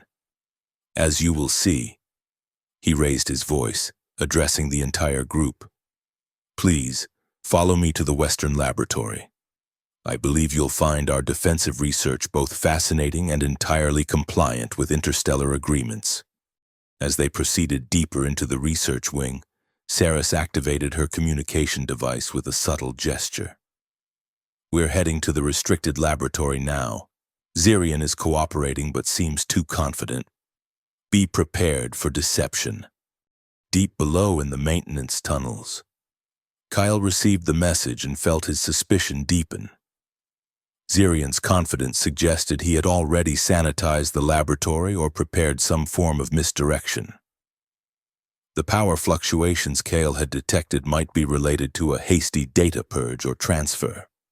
"I need to get beyond this door," he muttered to himself, examining the advanced security panel once more. Direct hacking was out of the question given the time constraints and the sophistication of the system. But perhaps there was another way. A maintenance override designed for emergency situations. Drawing on his intelligence training, Kale accessed a secondary panel hidden behind a service cover, the kind of redundant system installed in all critical infrastructure to allow emergency personnel to bypass security in case of catastrophic failures. These systems were rarely updated as frequently as the main security protocols, creating potential vulnerabilities. "Let's see if you've been keeping up with your security patches, Zirian," he whispered, connecting a specialized device to the emergency panel. The device, provided by General Malin's technical team, began cycling through override protocols, searching for vulnerabilities. After several tense minutes, the device chimed softly, indicating success. The heavy door slid open with a pneumatic hiss, revealing a dimly lit tunnel beyond. Kale moved cautiously into the space, his scanner detecting increasing levels of biological containment measures, air filters, decontamination fields, pressure seals, all signs pointing to research involving hazardous biological agents. "I'm in," he reported quietly. "Definitely a biological containment area. Heavy security, multiple fail-safes. Whatever they're working with down here, it's designed not to escape. Proceed with extreme caution," Colonel Vess responded. "The inspection team has just entered the Western Laboratory with Zirian. If there's evidence to find, it needs to be discovered quickly, before he can implement any contingency plans." Kale moved deeper into the restricted area, following a gradual incline that suggested he was approaching the underside of the main laboratory. Eventually, the tunnel opened into a larger chamber filled with humming equipment. Massive data storage units, backup power systems, and most tellingly, biological containment pods connected to the laboratory above via specialized transport tubes. "I've found what appears to be the support infrastructure for the main lab," he reported. "Data storage, backup systems, and—" He paused as his scanner detected something unusual. "Wait. There's a separate system here, isolated from the main laboratory network. Some kind of independent research module." Following the readings on his scanner, Kyle approached a sealed door at the far end of the chamber. Unlike the previous security measures, this one appeared to use older technology, perhaps deliberately chosen to avoid integration with newer, more monitored systems. "I think I've found Zirian's insurance policy," he murmured. "A completely separate research unit, probably containing backups of whatever he's purged from the main systems. Above in the Western Laboratory." Princess Saris watched with growing skepticism as Zirian guided the inspection team through what appeared to be a conventional, if advanced, defensive research facility. The scientists were analyzing atmospheric filtration systems, protective barriers against toxic environmental threats, and medical countermeasures for potential biological attacks. As you can see, Zirian was explaining to Dr. Nalini, our work here focuses entirely on defensive applications. Aurelia has always prioritized the protection of our citizens against external threats, including potential biological weapons deployed by less civilized worlds. Dr. Nalini nodded, but her expression remained professionally neutral. These are indeed impressive defensive systems, Lord Chancellor. However, the development of effective countermeasures typically requires working with the actual biological agents they're designed to neutralize. May we examine your containment facilities for these test organisms? It was a pointed question, directly addressing the heart of their suspicions. If Zirian was developing bioweapons, he would need to test them against living organisms, tests that would require specialized containment facilities. Of course, Zirian replied without hesitation. Though I should warn you, some of the native Aurelian flora we work with has quite dramatic effects on biological systems. All necessary precautions have been taken. I assure you. He led them toward a sealed section at the rear of the laboratory, activating a series of security protocols that seemed appropriately rigorous for a high-containment biological research area. As the final door slid open, revealing a pristine laboratory space with multiple sealed chambers containing various plant specimens, Saris felt a growing sense of frustration. Everything appeared legitimate, advanced but legal research into defensive countermeasures against biological threats. Either their intelligence was wrong, or Zirian had been remarkably thorough in concealing any illegal activities. These are primarily samples of Aurelian native flora with known toxic or defensive properties, Zirian explained as the inspection team examined the containment units. The Lunaria vine, for instance. He indicated a chamber containing an iridescent blue-green plant with delicate, feathery tendrils. Produces one of the most potent neurotoxins known in the sector. We study it to develop antidotes and protective measures for our agricultural workers and botanists. Dr. Nalini approached the chamber, studying the plant with professional interest. The Lunaria is indeed a fascinating species. Its neurotoxin causes rapid degradation of neural pathways in most humanoid species. I believe? Precisely, Zirian confirmed. A most unpleasant death, which is why our protective measures are so critical. As the inspection continued, Saris began to wonder if they had miscalculated, if perhaps Kale's accusations had been exaggerated or misunderstood. The facility they were examining, while certainly focused on potentially dangerous biological research, seemed to fall within the acceptable parameters of defensive work permitted under the Interstellar Convention. Then she noticed something, a detail so small it might easily have been overlooked. In one of the sealed chambers containing what appeared to be atmospheric testing equipment, a display momentarily flickered, showing a different data set than what had been visible seconds before. It was brief, just a momentary glitch. But in that instant, Saris glimpsed what looked like population distribution statistics rather than atmospheric composition data. She caught Dr. Nalini's eye, a subtle gesture indicating the chamber in question. The coalition scientist moved casually in that direction, ostensibly examining the various testing apparatus while surreptitiously studying the displays. Fascinating equipment, Lord Chancellor, she commented. This particular system, it appears to be modeling atmospheric dispersal patterns? Yes, indeed, Zirian replied smoothly. For our protective shield technology, we must understand how potential biological agents might spread through our atmosphere to design effective countermeasures.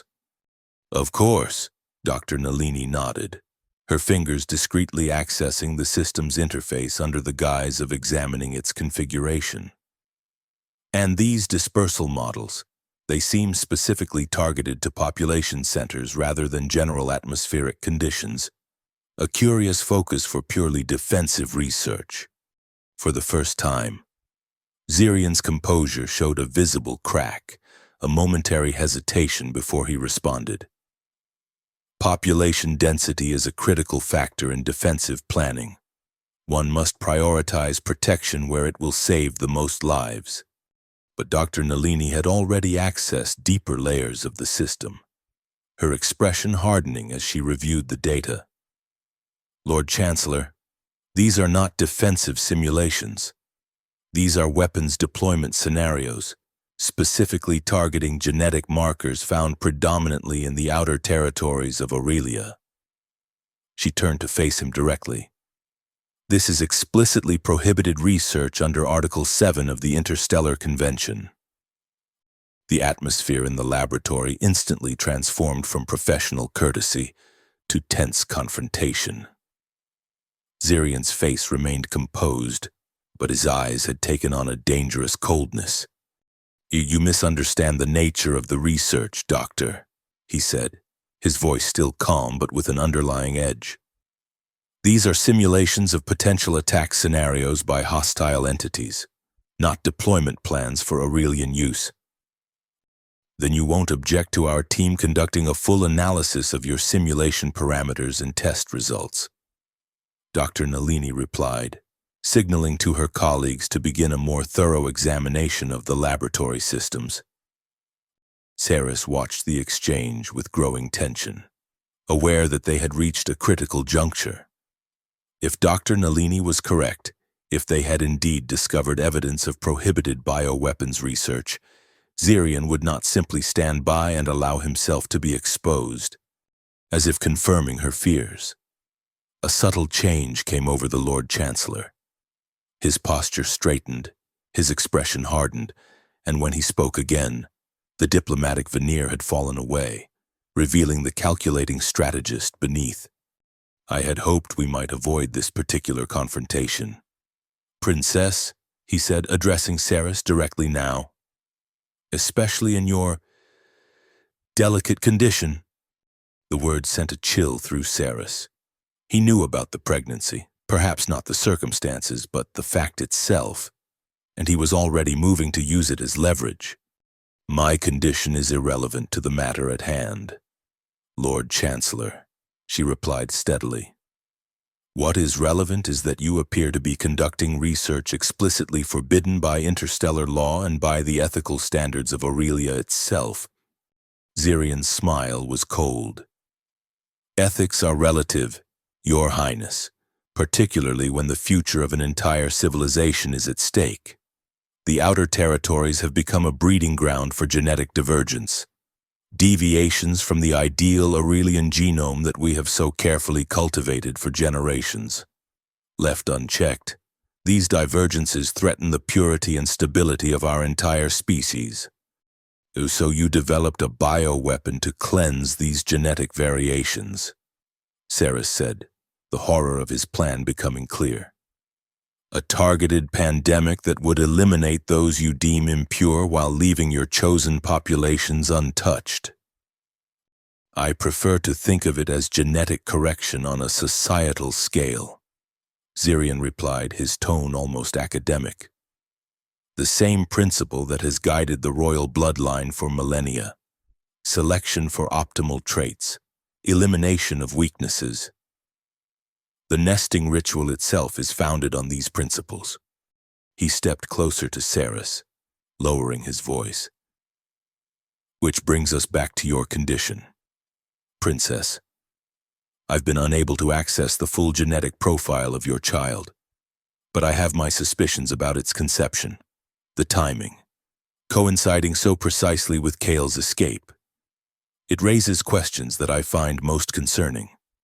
Before Saris could respond, the laboratory's communication system chimed, and Commander Lentz's voice emerged from the speakers. Lord Chancellor, security breach detected in the lower levels. Maintenance access compromised. Protocol Omega recommended. Zirian's expression flickered with momentary surprise, then settled into grim determination. Initiate Protocol Omega, he commanded. Full containment, immediate data transfer to secure location. Instantly, alarm systems throughout the laboratory activated, and heavy security doors began closing, sealing off sections of the facility. The Coalition scientists looked around in alarm as containment protocols engaged, potentially trapping them inside. "What is the meaning of this, Lord Chancellor?" Saris demanded, though she already suspected the answer. Protocol Omega was likely a contingency plan, designed to destroy evidence while securing Zirian's position. "A security precaution, Your Highness," he replied smoothly. "It seems we have an uninvited guest in our facility. Perhaps your inspection was meant as a distraction while other agents infiltrated the restricted areas?" His eyes narrowed accusingly. "A rather desperate strategy, unworthy of the royal house." Saris maintained her composure, even as she activated her emergency communication channel with a subtle gesture. "General Malin, Protocol Omega has been initiated. Secure the facility perimeter and prepare for potential hostilities." Zirian watched her, a new calculation visible in his expression. "So it is as I suspected. You've allied yourself with Malin against me." He shook his head, a gesture of disappointed mentor rather than threatened political rival. "A miscalculation, Princess. One that may cost you more than you realize. In the lower levels." Kale found himself suddenly plunged into chaos as alarms blared and emergency containment protocols activated. The older security system he had been attempting to bypass suddenly locked down completely. Additional layers of protection engaging in response to the facility-wide alert. "A Protocol Omega initiated," an automated voice announced through the facility's communication system. "Containment seals engaged. Purge sequence initiating in 5 minutes. "Vess, we have a problem," Kale reported urgently. "Some kind of emergency protocol has been activated. The system is talking about a purge sequence." "We're seeing it," Colonel Vess responded, tension evident in his voice. "Zirian has initiated a facility-wide lockdown. The Princess and the inspection team are trapped in the Western laboratory, and our sensors are detecting energy buildup consistent with high-temperature incineration protocols." Kale felt a surge of cold fury. Zirian was going to destroy the evidence, and potentially the inspection team along with it, rather than face exposure. It was a desperate move, but one consistent with the ruthlessness Kale had glimpsed in the Lord Chancellor's private research. "I need to abort the purge sequence," he said, already moving toward what appeared to be the main control node for the lower-level systems. "There must be an emergency override." "Be careful," Vess warned. "Zirian wouldn't leave such a critical system unprotected. There will be safeguards, possibly lethal ones." Kale approached the control node, a heavily secured console connected to multiple power systems and data feeds. The interface was locked behind several layers of security, but as an experienced intelligence officer, he recognized the architecture, a military-grade system he had worked with during his service. "I know this system," he muttered, fingers flying over the interface. "It's an old military containment protocol designed for biological warfare research facilities. There's always a manual override for emergency evacuation scenarios." As he worked, the automated countdown continued, now announcing purge sequence initiating in 4 minutes 30 seconds. Above in the Western laboratory, the situation was deteriorating rapidly. Security personnel loyal to Zirian had entered the facility, ostensibly to implement emergency protocols but effectively placing Princess Saris and the Coalition inspection team under guard. "This is an outrage," Dr. Nalini protested as a guard prevented her from accessing the laboratory systems. "We are here under the authority of the Interstellar Convention with the full support of the Princess Regent." "Your safety is our primary concern, Doctor." Zirian replied smoothly. There has been a security breach in the lower levels, potentially a sabotage attempt. Until we can ensure the integrity of the facility, all personnel must remain in secure locations under protection. Saris wasn't fooled by this explanation. The security breach was almost certainly Kale, attempting to access evidence in the lower levels. And the protection was nothing more than thinly veiled detention while Zirian implemented whatever contingency plan he had prepared. "Lord Chancellor," she said, her voice carrying the full weight of royal authority, "I am ordering you to stand down these security measures immediately. This inspection will continue without interference." Zirian turned to her, and for the first time, she saw the mask of deference fall away completely. "I'm afraid I cannot comply with that order. Your Highness, the security of Aurelia and the purity of its genetic future take precedence over even royal authority when that authority is compromised." "Compromised?" Saris repeated, maintaining her composure despite the implicit threat in his words. "Indeed." Zirian's voice dropped, intended only for her ears. "The heir you carry, conceived through unsanctioned means with a genetic contributor not approved by the Royal Genetic Council, represents a deviation from the carefully maintained bloodline, a contamination that I cannot, in good conscience, allow to proceed unchecked." The threat was unmistakable now. Zirian knew, or at least strongly suspected, the truth about her pregnancy, and he was positioning himself to take control, ostensibly to protect the monarchy from her compromised judgment. Before Saris could respond, the laboratory communication system activated again, this time broadcasting General Malin's authoritative voice. "Attention all personnel. This is General Malin of the Royal Defense Force. By order of Princess Saris, I am declaring a state of emergency within the Royal Palace. Lord Chancellor Zirian is relieved of his duties pending investigation for treason against the Crown.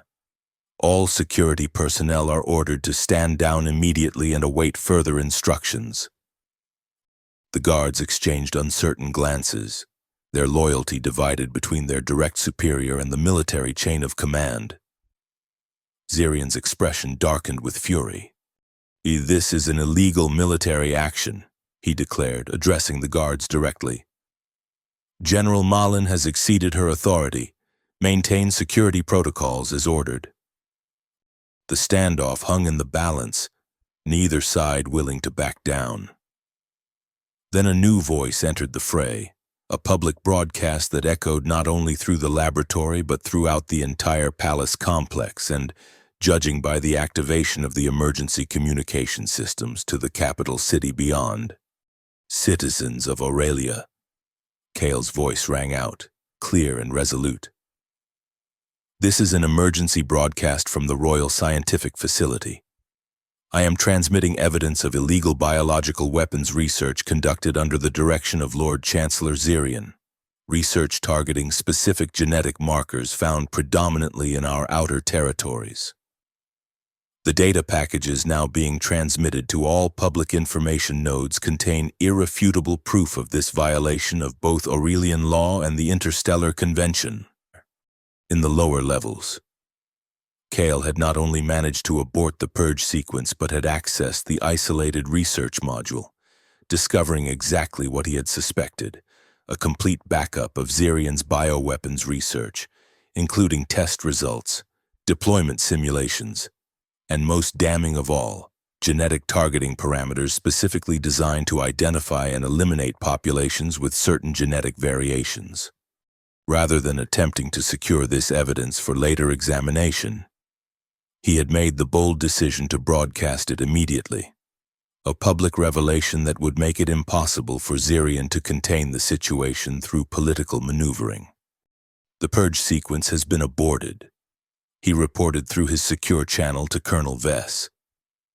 "And I've initiated a kingdom-wide data broadcast of Zirian's research. He can't contain this now.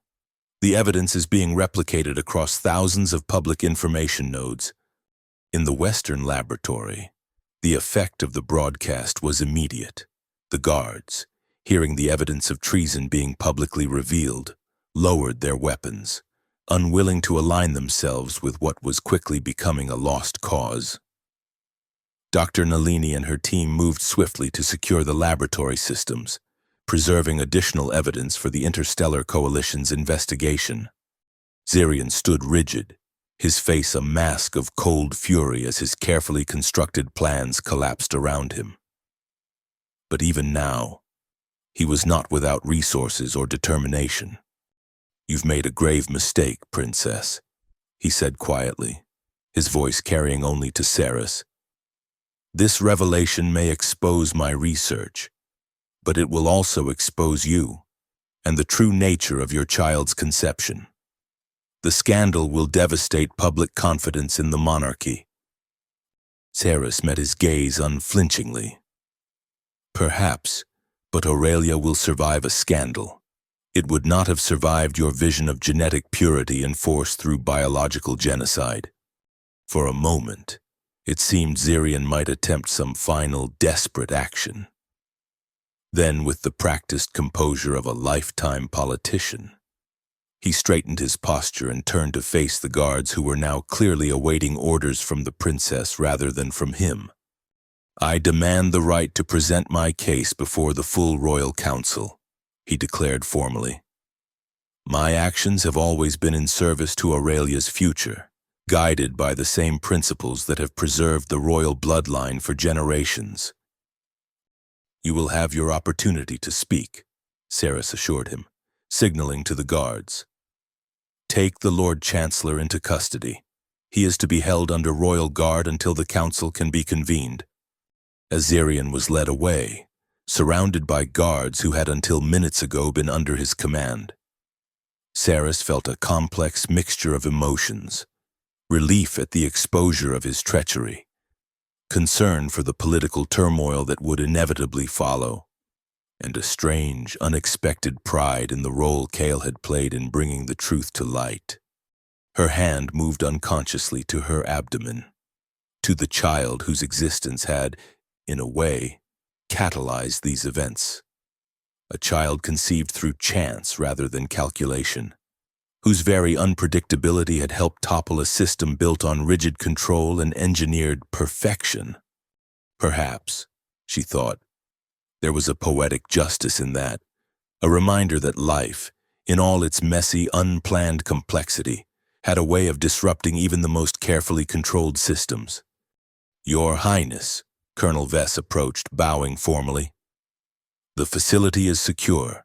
General Malin's forces have established a perimeter, and the evidence of Lord Chancellor Zirian's activities is being preserved for full investigation." "And Officer Kale?" she asked, careful to maintain a neutral tone despite the personal nature of the question. "Safe, Your Highness. He successfully aborted the purge sequence and secured critical evidence from the lower levels. His quick thinking in broadcasting the data prevented any possibility of a cover-up." Ceres nodded, maintaining her regal composure despite the relief that flooded through her. "Have him brought to the Royal Council chambers. I wish to debrief him personally regarding this operation." As the laboratory began to fill with additional security personnel and investigators, Ceres took a moment to center herself, aware that what had just occurred was merely the beginning of a far more complex process of political transition and public reckoning.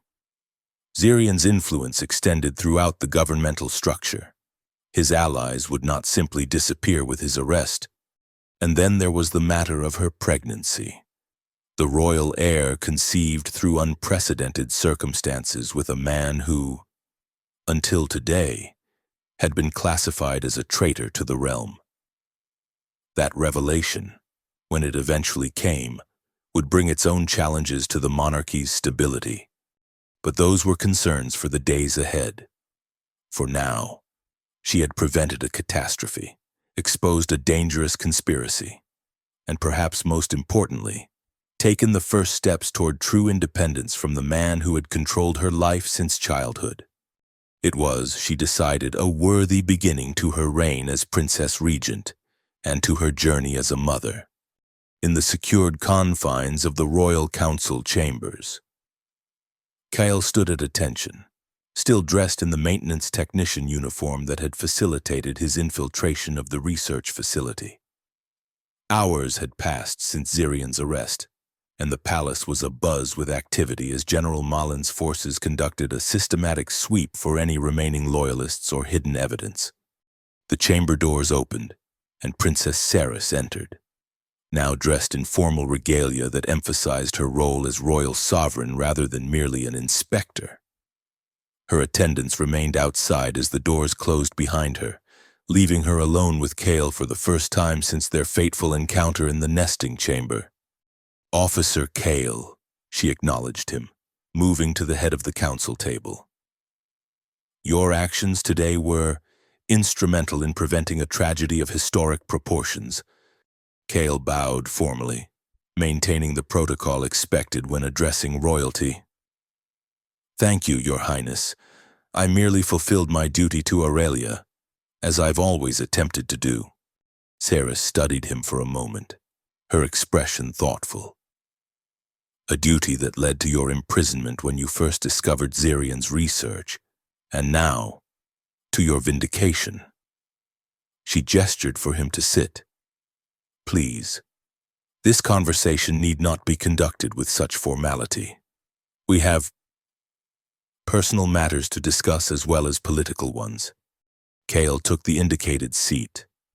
Aware of the extraordinary nature of this meeting, a common intelligence officer seated at the royal council table with the Princess Regent, discussing matters that would shape the future of the kingdom. And beyond that, the even more extraordinary fact of their unexpected connection through the child she now carried. "Zirian has been secured in the royal detention facility," Saris informed him, getting straight to business. "The evidence you broadcast has been verified by both our scientists and the Interstellar Coalition representatives. There is no question of his guilt in developing prohibited biological weapons." "And his intended targets?" Kyle asked. "The outer territories?" "Confirmed," Saris nodded grimly. "The genetic markers he targeted are most prevalent in populations that have historically advocated for greater autonomy from central governance. He appears to have been planning what can only be described as political genocide, disguised as a natural pandemic." Kale felt a renewed surge of anger at the cold calculation behind such a plan. "Will he stand trial before the Interstellar Tribunal, or be judged by Aurelian law?" "Both, in sequence," Saris replied. "The Royal Council has voted to hold him accountable first under our laws for treason against the Crown and crimes against Aurelian citizens. Once our justice is satisfied, he will be transferred to the Interstellar Tribunal to answer for violations of the Convention." She paused, her expression becoming more personal, less official. "But Zirian's fate, while significant, is not the only matter we must address. There is also the question of our situation." Kale nodded, appreciating her directness. "The child." "Yes?" Her hand moved to her abdomen in what was becoming a habitual gesture. "A royal heir conceived through unprecedented circumstances, with a genetic contributor who, until today, was classified as a fugitive from justice.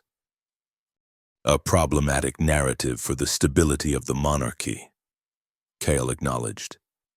"Especially following Zirian's removal. The public will need reassurance that the royal succession remains legitimate." Saris smiled faintly. "You speak like a political strategist, Officer Kale. Intelligence work requires understanding political implications," he replied. "And I have no wish to create additional instability for Aurelia or complications for your reign." "Noble sentiment," she observed. "But the situation exists regardless of our wishes. The question is how we address it." Kale considered carefully before responding. This was not merely a political discussion, but one that would shape his own future, and that of a child he had never planned to father. "There are several approaches," he said finally. "The simplest would be to maintain the current narrative, that the nesting ritual was conducted privately, with a genetic contributor approved by the Royal Genetic Council, but whose identity remains confidential for security reasons. I would continue my work with General Malin's intelligence division, perhaps with a royal pardon and reinstatement, but with no acknowledged connection to the royal heir." Saris nodded, her expression revealing nothing of her thoughts on this option. "That would indeed be the simplest approach. What alternatives do you see?" Cale hesitated, then continued with careful diplomacy. "A more transparent approach would acknowledge the unusual circumstances, presented as a destined intervention by the nesting chamber itself, which selected a genetic contribution based on qualities beneficial to the royal line, rather than mere traditional eligibility. It would require careful messaging, but could potentially turn an accidental conception into a narrative of renewal and adaptation for the monarchy." "Interesting," Saris mused. "You suggest embracing the unusual nature of the conception rather than concealing it. Transparency, properly managed, can sometimes be more stabilizing than secrecy," Cale observed, "particularly when secrets have a way of eventually emerging regardless of our intentions." Saris studied him thoughtfully. "And in this more transparent scenario, what role would you envision for yourself in relation to the child, or to the monarchy?" It was the most direct question yet, addressing the personal implications that lay beneath their political discussion. Kyle chose his words with care, aware of the delicate balance between honesty and presumption. "That would depend entirely on what role you deemed appropriate. Your Highness, I would not presume to claim rights or privileges based on a conception that was, in essence, accidental. My primary concern would be the welfare of the child and the stability of Aurelia." "A diplomatic answer," Saris noted, a hint of amusement in her voice. "But perhaps not a complete one. Surely you must have some personal feelings about fathering the heir to the throne of Aurelia?" Cale met her gaze directly. "Of course I do. I feel responsibility, concern, curiosity, a complex mixture that I'm still processing. But I also recognize the realities of our respective positions. You are the Princess Regent, the embodiment of Aurelian sovereignty. I am an intelligence officer whose primary value to the realm lies in my specialized skills, not in my genetic contribution to the royal bloodline. And yet," Saris countered, "that contribution may prove more significant than either of us initially realized." She rose from her seat, moving to a wall panel that, at her touch, revealed a hidden display screen. Dr. Alaris completed a more detailed analysis of the genetic integration resulting from our encounter in the nesting chamber. The results are quite remarkable. The screen displayed complex genetic data, strands of DNA highlighted with various markers, alongside comparative analyses and projections. Cale, while not a genetic specialist, had enough scientific training to recognize the general implications. "The integration is unusually harmonious," Saris explained. "Better than many planned royal conceptions, according to Dr. Alaris. Your genetic contribution appears to complement the royal bloodline in ways that address several concerning trends that have developed over generations of selective breeding." Cale studied the data with growing interest. "What kind of trends?" "Decreased genetic diversity, for one," Saris replied. "The royal line has become increasingly homogeneous, leading to reduced resilience against certain pathogens and environmental stressors. Your genetics introduce new variations that strengthen these resilience factors." She scrolled to another section of the data. "But perhaps more interestingly, Your contribution appears to enhance certain cognitive traits associated with independent thinking, adaptability, and empathetic reasoning, qualities that have been less emphasized in recent royal selections, which prioritized loyalty to tradition and adherence to established power structures. The implication was clear. The very qualities that had led Kale to question Zirian's research, to risk his career and freedom to expose a dangerous conspiracy, were precisely the qualities the royal bloodline had been engineered to minimize in recent generations. Qualities that might have prevented someone like Zirian from gaining the influence he had achieved. So you're suggesting, Kale said carefully, that what appeared to be a random accident might have been the nesting chamber correcting course, introducing traits the bloodline needed rather than those the Royal Genetic Council preferred? It's a theory, Saris acknowledged, one that Dr. Alaris finds increasingly plausible based on her analysis. The ancient technologies that power the nesting ritual have never been fully understood. Some have always speculated that the chamber possesses a form of sentience, an ability to evaluate genetic compatibility beyond mere technical parameters. She deactivated the display, turning to face him directly. Which brings us back to the question of your role. If this child represents not merely an accident but a necessary adaptation for the monarchy's future, then perhaps its father should have a more significant place in its life than merely a distant genetic contributor. Kale felt a surge of unexpected emotion at her words, a possibility he had not allowed himself to seriously consider until this moment. What exactly are you proposing, Your Highness? Saris returned to her seat, her expression now more personal than regal. I propose that we develop a new narrative for Aurelia, one that acknowledges the monarchy's need to evolve, to incorporate new perspectives and strengths. The royal heir, conceived through an unprecedented interaction between the nesting chamber and a man who demonstrated the courage to stand against corruption, becomes a symbol of this evolution. And my role specifically? Kale pressed gently. Initially, I would appoint you as Royal Intelligence Advisor, a position that would give you legitimate reason to interact regularly with the palace and, by extension, with the heir as they develop. Your expertise would be genuinely valuable in reforming our intelligence services after Zirian's corruption. She paused, choosing her next words carefully. Beyond that, we would have time to determine what arrangement best serves the child's needs and the kingdom's stability. It was a measured proposal, neither dismissing him from the child's life nor immediately elevating him to formal royal consort status. A practical approach that acknowledged the unusual circumstances while prioritizing the welfare of both the child and the realm. I would be honored to serve in such a capacity, Kale replied sincerely, and grateful for the opportunity to know the child in whatever way you deem appropriate. Saris nodded, a hint of relief visible in her expression.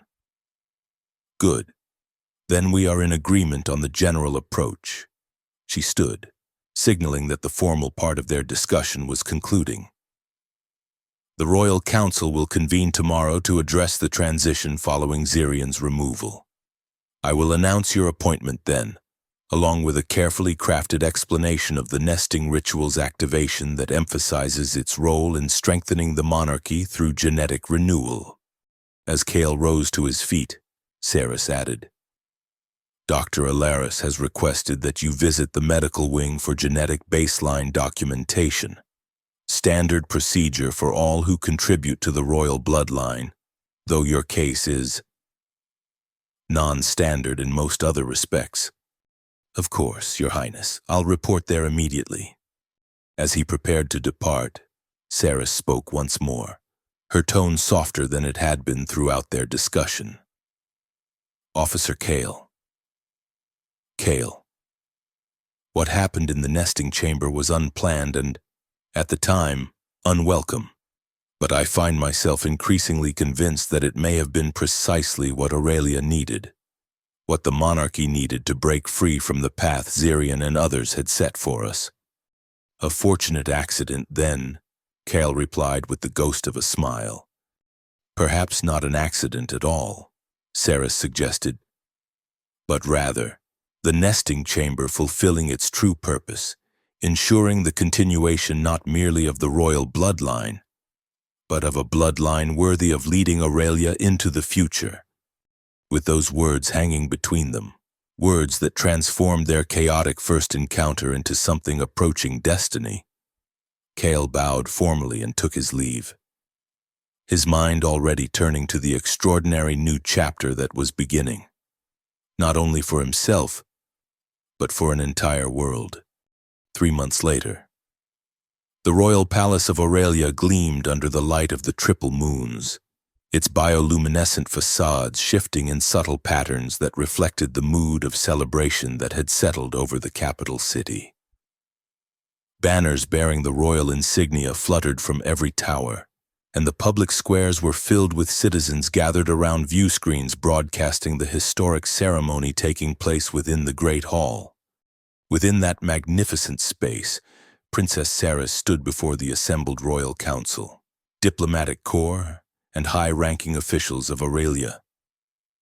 She was resplendent in formal regalia, her pregnancy now visibly evident beneath the flowing robes of state, a physical embodiment of the future they were gathering to secure. Today, she addressed the assembly, her voice carrying clearly through the vast chamber. We not only confirm a new royal council and governmental structure following the unfortunate betrayal of Lord Chancellor Zirian, but we also affirm a new vision for Aurelia, one that honors our traditions while embracing necessary evolution. The past months had been a whirlwind of political restructuring, as Zirian's network of influence was systematically dismantled and reformed under Saris's direct authority. The former Lord Chancellor himself awaited trial, his case meticulously documented with evidence secured from his secret laboratory. The Interstellar Coalition had confirmed the illegal nature of his research, strengthening Aurelia's position within the interstellar community through their transparent handling of the crisis. The monarchy has always been the cornerstone of Aurelian stability, Saris continued, guided by the ancient wisdom embedded in the nesting ritual, a process designed to ensure that each generation of leadership builds upon the strengths of those who came before. Her hand moved to her abdomen in a gesture now familiar to the public. The air I carry represents a new chapter in this continuing story, one in which the ritual itself has guided us toward renewal and adaptation. In the front row of the assembly, Cale stood at attention in his new formal uniform as Royal Intelligence Advisor. The official narrative of his role in the conception had been carefully managed, presented to the public as a rare but historically precedented instance of the nesting chamber selecting an unexpected genetic contributor based on qualities beneficial to the monarchy's future. His heroic role in exposing Zirian's conspiracy had transformed him from fugitive to celebrated loyal servant of the crown, making the unusual circumstances of the royal pregnancy more acceptable to traditionalists. To symbolize this renewal, Saris declared, I am establishing a new ceremonial position within the royal household, guardian of renewal, to be held by the one whose genetic contribution the nesting chamber selected for this pivotal generation. She gestured toward Cale. Officer Cale, whose courage and integrity exposed a threat to our very existence, will serve in this capacity, providing counsel not only on matters of intelligence but on the broader questions of Aurelia's adaptive path forward. It was a masterful political maneuver, acknowledging Cale's biological connection to the air while framing it within a ceremonial role that both honored tradition and established a new precedent. The public had responded positively to the narrative of renewal, particularly as more details of Zirian's rigid adherence to genetic purity had emerged during the investigation. As Kale stepped forward to formally accept the position, kneeling before Princess Ceres in the traditional gesture of royal service. He marveled at the journey that had brought him to this moment. From prisoner to fugitive to father of the royal heir to official advisor, a path no intelligence training could have prepared him for. "Rise, Guardian," Ceres commanded, using the shortened form of his new title. As he stood, their eyes met briefly, a personal connection beneath the public ceremony, an acknowledgement of the private understanding that had developed between them over the months of working together to stabilize Aurelia following Xyrion's removal. The ceremony continued with additional appointments and declarations, solidifying the new governmental structure with General Malin elevated to Minister of Defense and other loyal allies placed in key positions throughout the administration. But it was the final announcement that captured the imagination of both those present and the citizens watching throughout the kingdom. In recognition of the new era we are entering, Ceres proclaimed, "I am renaming the royal nesting chamber. Henceforth, it shall be known as the Chamber of Harmonic Integration, a place where tradition and innovation merge to create a stronger future for all Aurelians." The symbolism was unmistakable. By renaming the sacred chamber, Ceres was signaling a fundamental shift in the monarchy's approach, away from Xyrion's obsession with genetic purity and toward a more inclusive vision that valued diversity and adaptation. It was a bold move, but one made possible by the unusual circumstances of her pregnancy and the public's embrace of the renewal narrative. As the ceremony concluded and the formal reception began, Kale found himself approached by Dr. Alaris, the elderly royal physician whose discretion and expertise had been invaluable throughout the transition.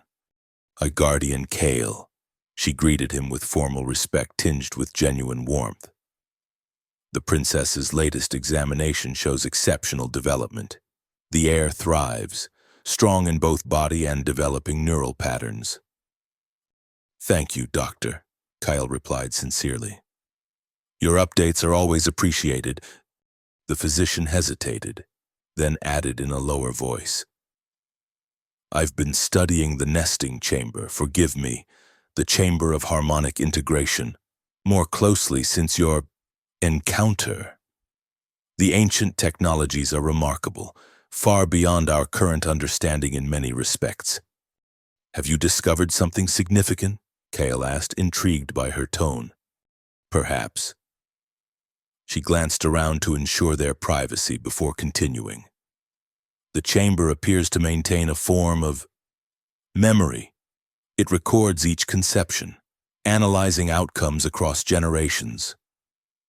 I believe it may have been learning, adapting its selection algorithms based on observed results over centuries." Kale considered this with fascination. "Are you suggesting it deliberately selected me as a genetic contributor? That our encounter wasn't random?" "I'm suggesting," Dr. Alaris replied carefully, "that the chamber may have recognized an opportunity to introduce specific traits into the bloodline, traits it had identified as beneficial based on its analysis of previous generations' outcomes. Traits that the Royal Genetic Council, under Xyrion's influence, had been systematically selecting against." The implication was both profound and somewhat unsettling. That the ancient technologies powering the nesting ritual possessed a level of awareness and purpose beyond what even Aurelia's most advanced scientists had realized. That what had seemed a chaotic accident might have been, from the chamber's perspective, a calculated correction to the royal bloodline's evolutionary path. Before Kale could respond, he noticed Princess Ceres approaching, having completed her formal duties with the diplomatic corps. Dr. Alaris bowed respectfully and withdrew, leaving them in a moment of relative privacy amidst the reception. "A guardian," Ceres greeted him, the formal title carrying a hint of personal amusement. The ceremony appears to have been well received. Initial public response is overwhelmingly positive. "Your strategy was brilliant, Your Highness." Kale replied honestly. Transforming a potential scandal into a narrative of renewal has unified the public behind your leadership. Our strategy, she corrected gently. Your insights on public messaging were invaluable. She glanced around the great hall, where ministers and diplomats mingled, discussing the new political alignment with animated interest. It's remarkable how quickly they adapt to new realities. 3 months ago, Zirian seemed untouchable. Now, many claim they always had reservations about his methods. People align themselves with power, Kyle observed. A reality of political life on any world. Indeed. Saris's expression became more personal, less the public sovereign and more the woman who had, through extraordinary circumstances, found herself sharing a future with a man she had initially considered an intruder. Dr. Alaris tells me she's identified the gender of the heir. Would you like to know? The question caught Kale by surprise, a deeply personal matter amidst the political ceremony. Yes, if you wish to share that information. Saris smiled, a genuine expression rarely seen in public settings. A daughter. The first female heir in 3 generations of the monarchy. A daughter, Kyle repeated, a complex emotion welling within him at this new, concrete detail about the child he had helped create. Not an abstract heir or political symbol, but a daughter. I've been considering names, Saris continued, her voice softening further.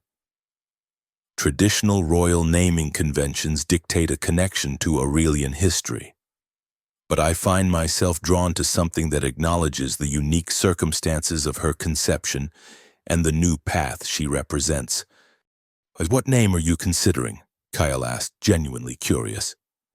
Harmony, Saris replied. Princess Harmony of Aurelia, a recognition of the harmonic integration that Dr. Alaris identified in her genetic structure, and a symbol of the balanced approach we hope to foster between tradition and progress. It's perfect, Kyle said sincerely. A name that honors both her heritage and her future. Saris nodded, pleased by his approval. We have much work ahead, rebuilding what Zirian damaged, establishing new relationships with the outer territories he targeted, implementing the reforms we've designed. But for the first time in perhaps generations, Aurelia's path forward feels genuinely hopeful. Because of your leadership, Kale affirmed. You've transformed a crisis into an opportunity for meaningful change. Because of partnership, she corrected. Yours, General Mullins, the loyal officials who stood with us. And yes, perhaps even the ancient wisdom embedded in the chamber of harmonic integration? Her expression turned thoughtful. Dr. Alaris has an interesting theory about the chamber's role in selecting you specifically. She mentioned it briefly. Kale acknowledged. The idea that the chamber possesses a form of adaptive intelligence, learning from generations of outcomes. It's a comforting thought, Saris mused. That even as Zirian attempted to manipulate our genetic future toward his vision of perfection, the ancient technologies were quietly working toward a more balanced outcome. She met his gaze directly. That we didn't simply stumble into this new beginning through random chance, but were guided toward it by something wiser than any individual's agenda, whether true or merely a reassuring interpretation of chaotic events. The idea resonated with both of them, that their unlikely connection served a greater purpose, that the child they had created represented not an accident, but a necessary evolution for Aurelia, as the reception continued around them. Saris was called away to speak with an ambassador, leaving Kale to reflect on the extraordinary journey that had brought him from the desperation of escape to the honor of his new position. From fleeing the royal nesting chamber to becoming guardian to the heir conceived within it. From enemy of the state to architect of its renewal. and somewhere beyond the political implications and ceremonial roles, a simple, profound reality. He would be a father to a daughter named Harmony, a princess who would one day lead Aurelia with the strength of her mother's royal lineage and perhaps some measure of her father's questioning spirit. It was not the future he had imagined when he squeezed through that maintenance shaft 6 months ago, desperate for freedom. But standing now in the great hall as guardian of renewal, watching Princess Ceres navigate the diplomatic complexities with graceful authority, Kale found himself grateful for the chaotic path that had led them here, to a future neither of them had planned but both were now committed to building together. For their daughter, and for Aurelia itself. And as reports came in from the outer territories, communities expressing cautious optimism about the new royal policies, planetary defense systems being repurposed for genuine protection rather than control, Kale allowed himself to believe that perhaps they had indeed been guided toward this moment of harmonic integration, this balancing of tradition and progress, this renewal of an ancient monarchy for a new era, beyond the palace walls. The triple moons of Aurelia illuminated a capital city alive with celebration. Citizens gathering to toast the health of the princess, the future of the heir, and the promise of a governance that valued adaptation alongside tradition. And in the depths of the palace, the newly renamed Chamber of Harmonic Integration pulsed with its ancient energies. Its work, for this generation at least, successfully completed. The royal bloodline would continue, not in rigid adherence to an artificial ideal of perfection, but in the creative tension between stability and change, between honoring the past and embracing the future, in the unexpected union of a princess and an intelligence officer. In the daughter they would name Harmony, whose birth would mark not merely the continuation of a dynasty, but its evolution towards something new and hopeful. He had fled the royal nesting chamber, but in doing so, had set in motion events that would transform it and all of Aurelia forever.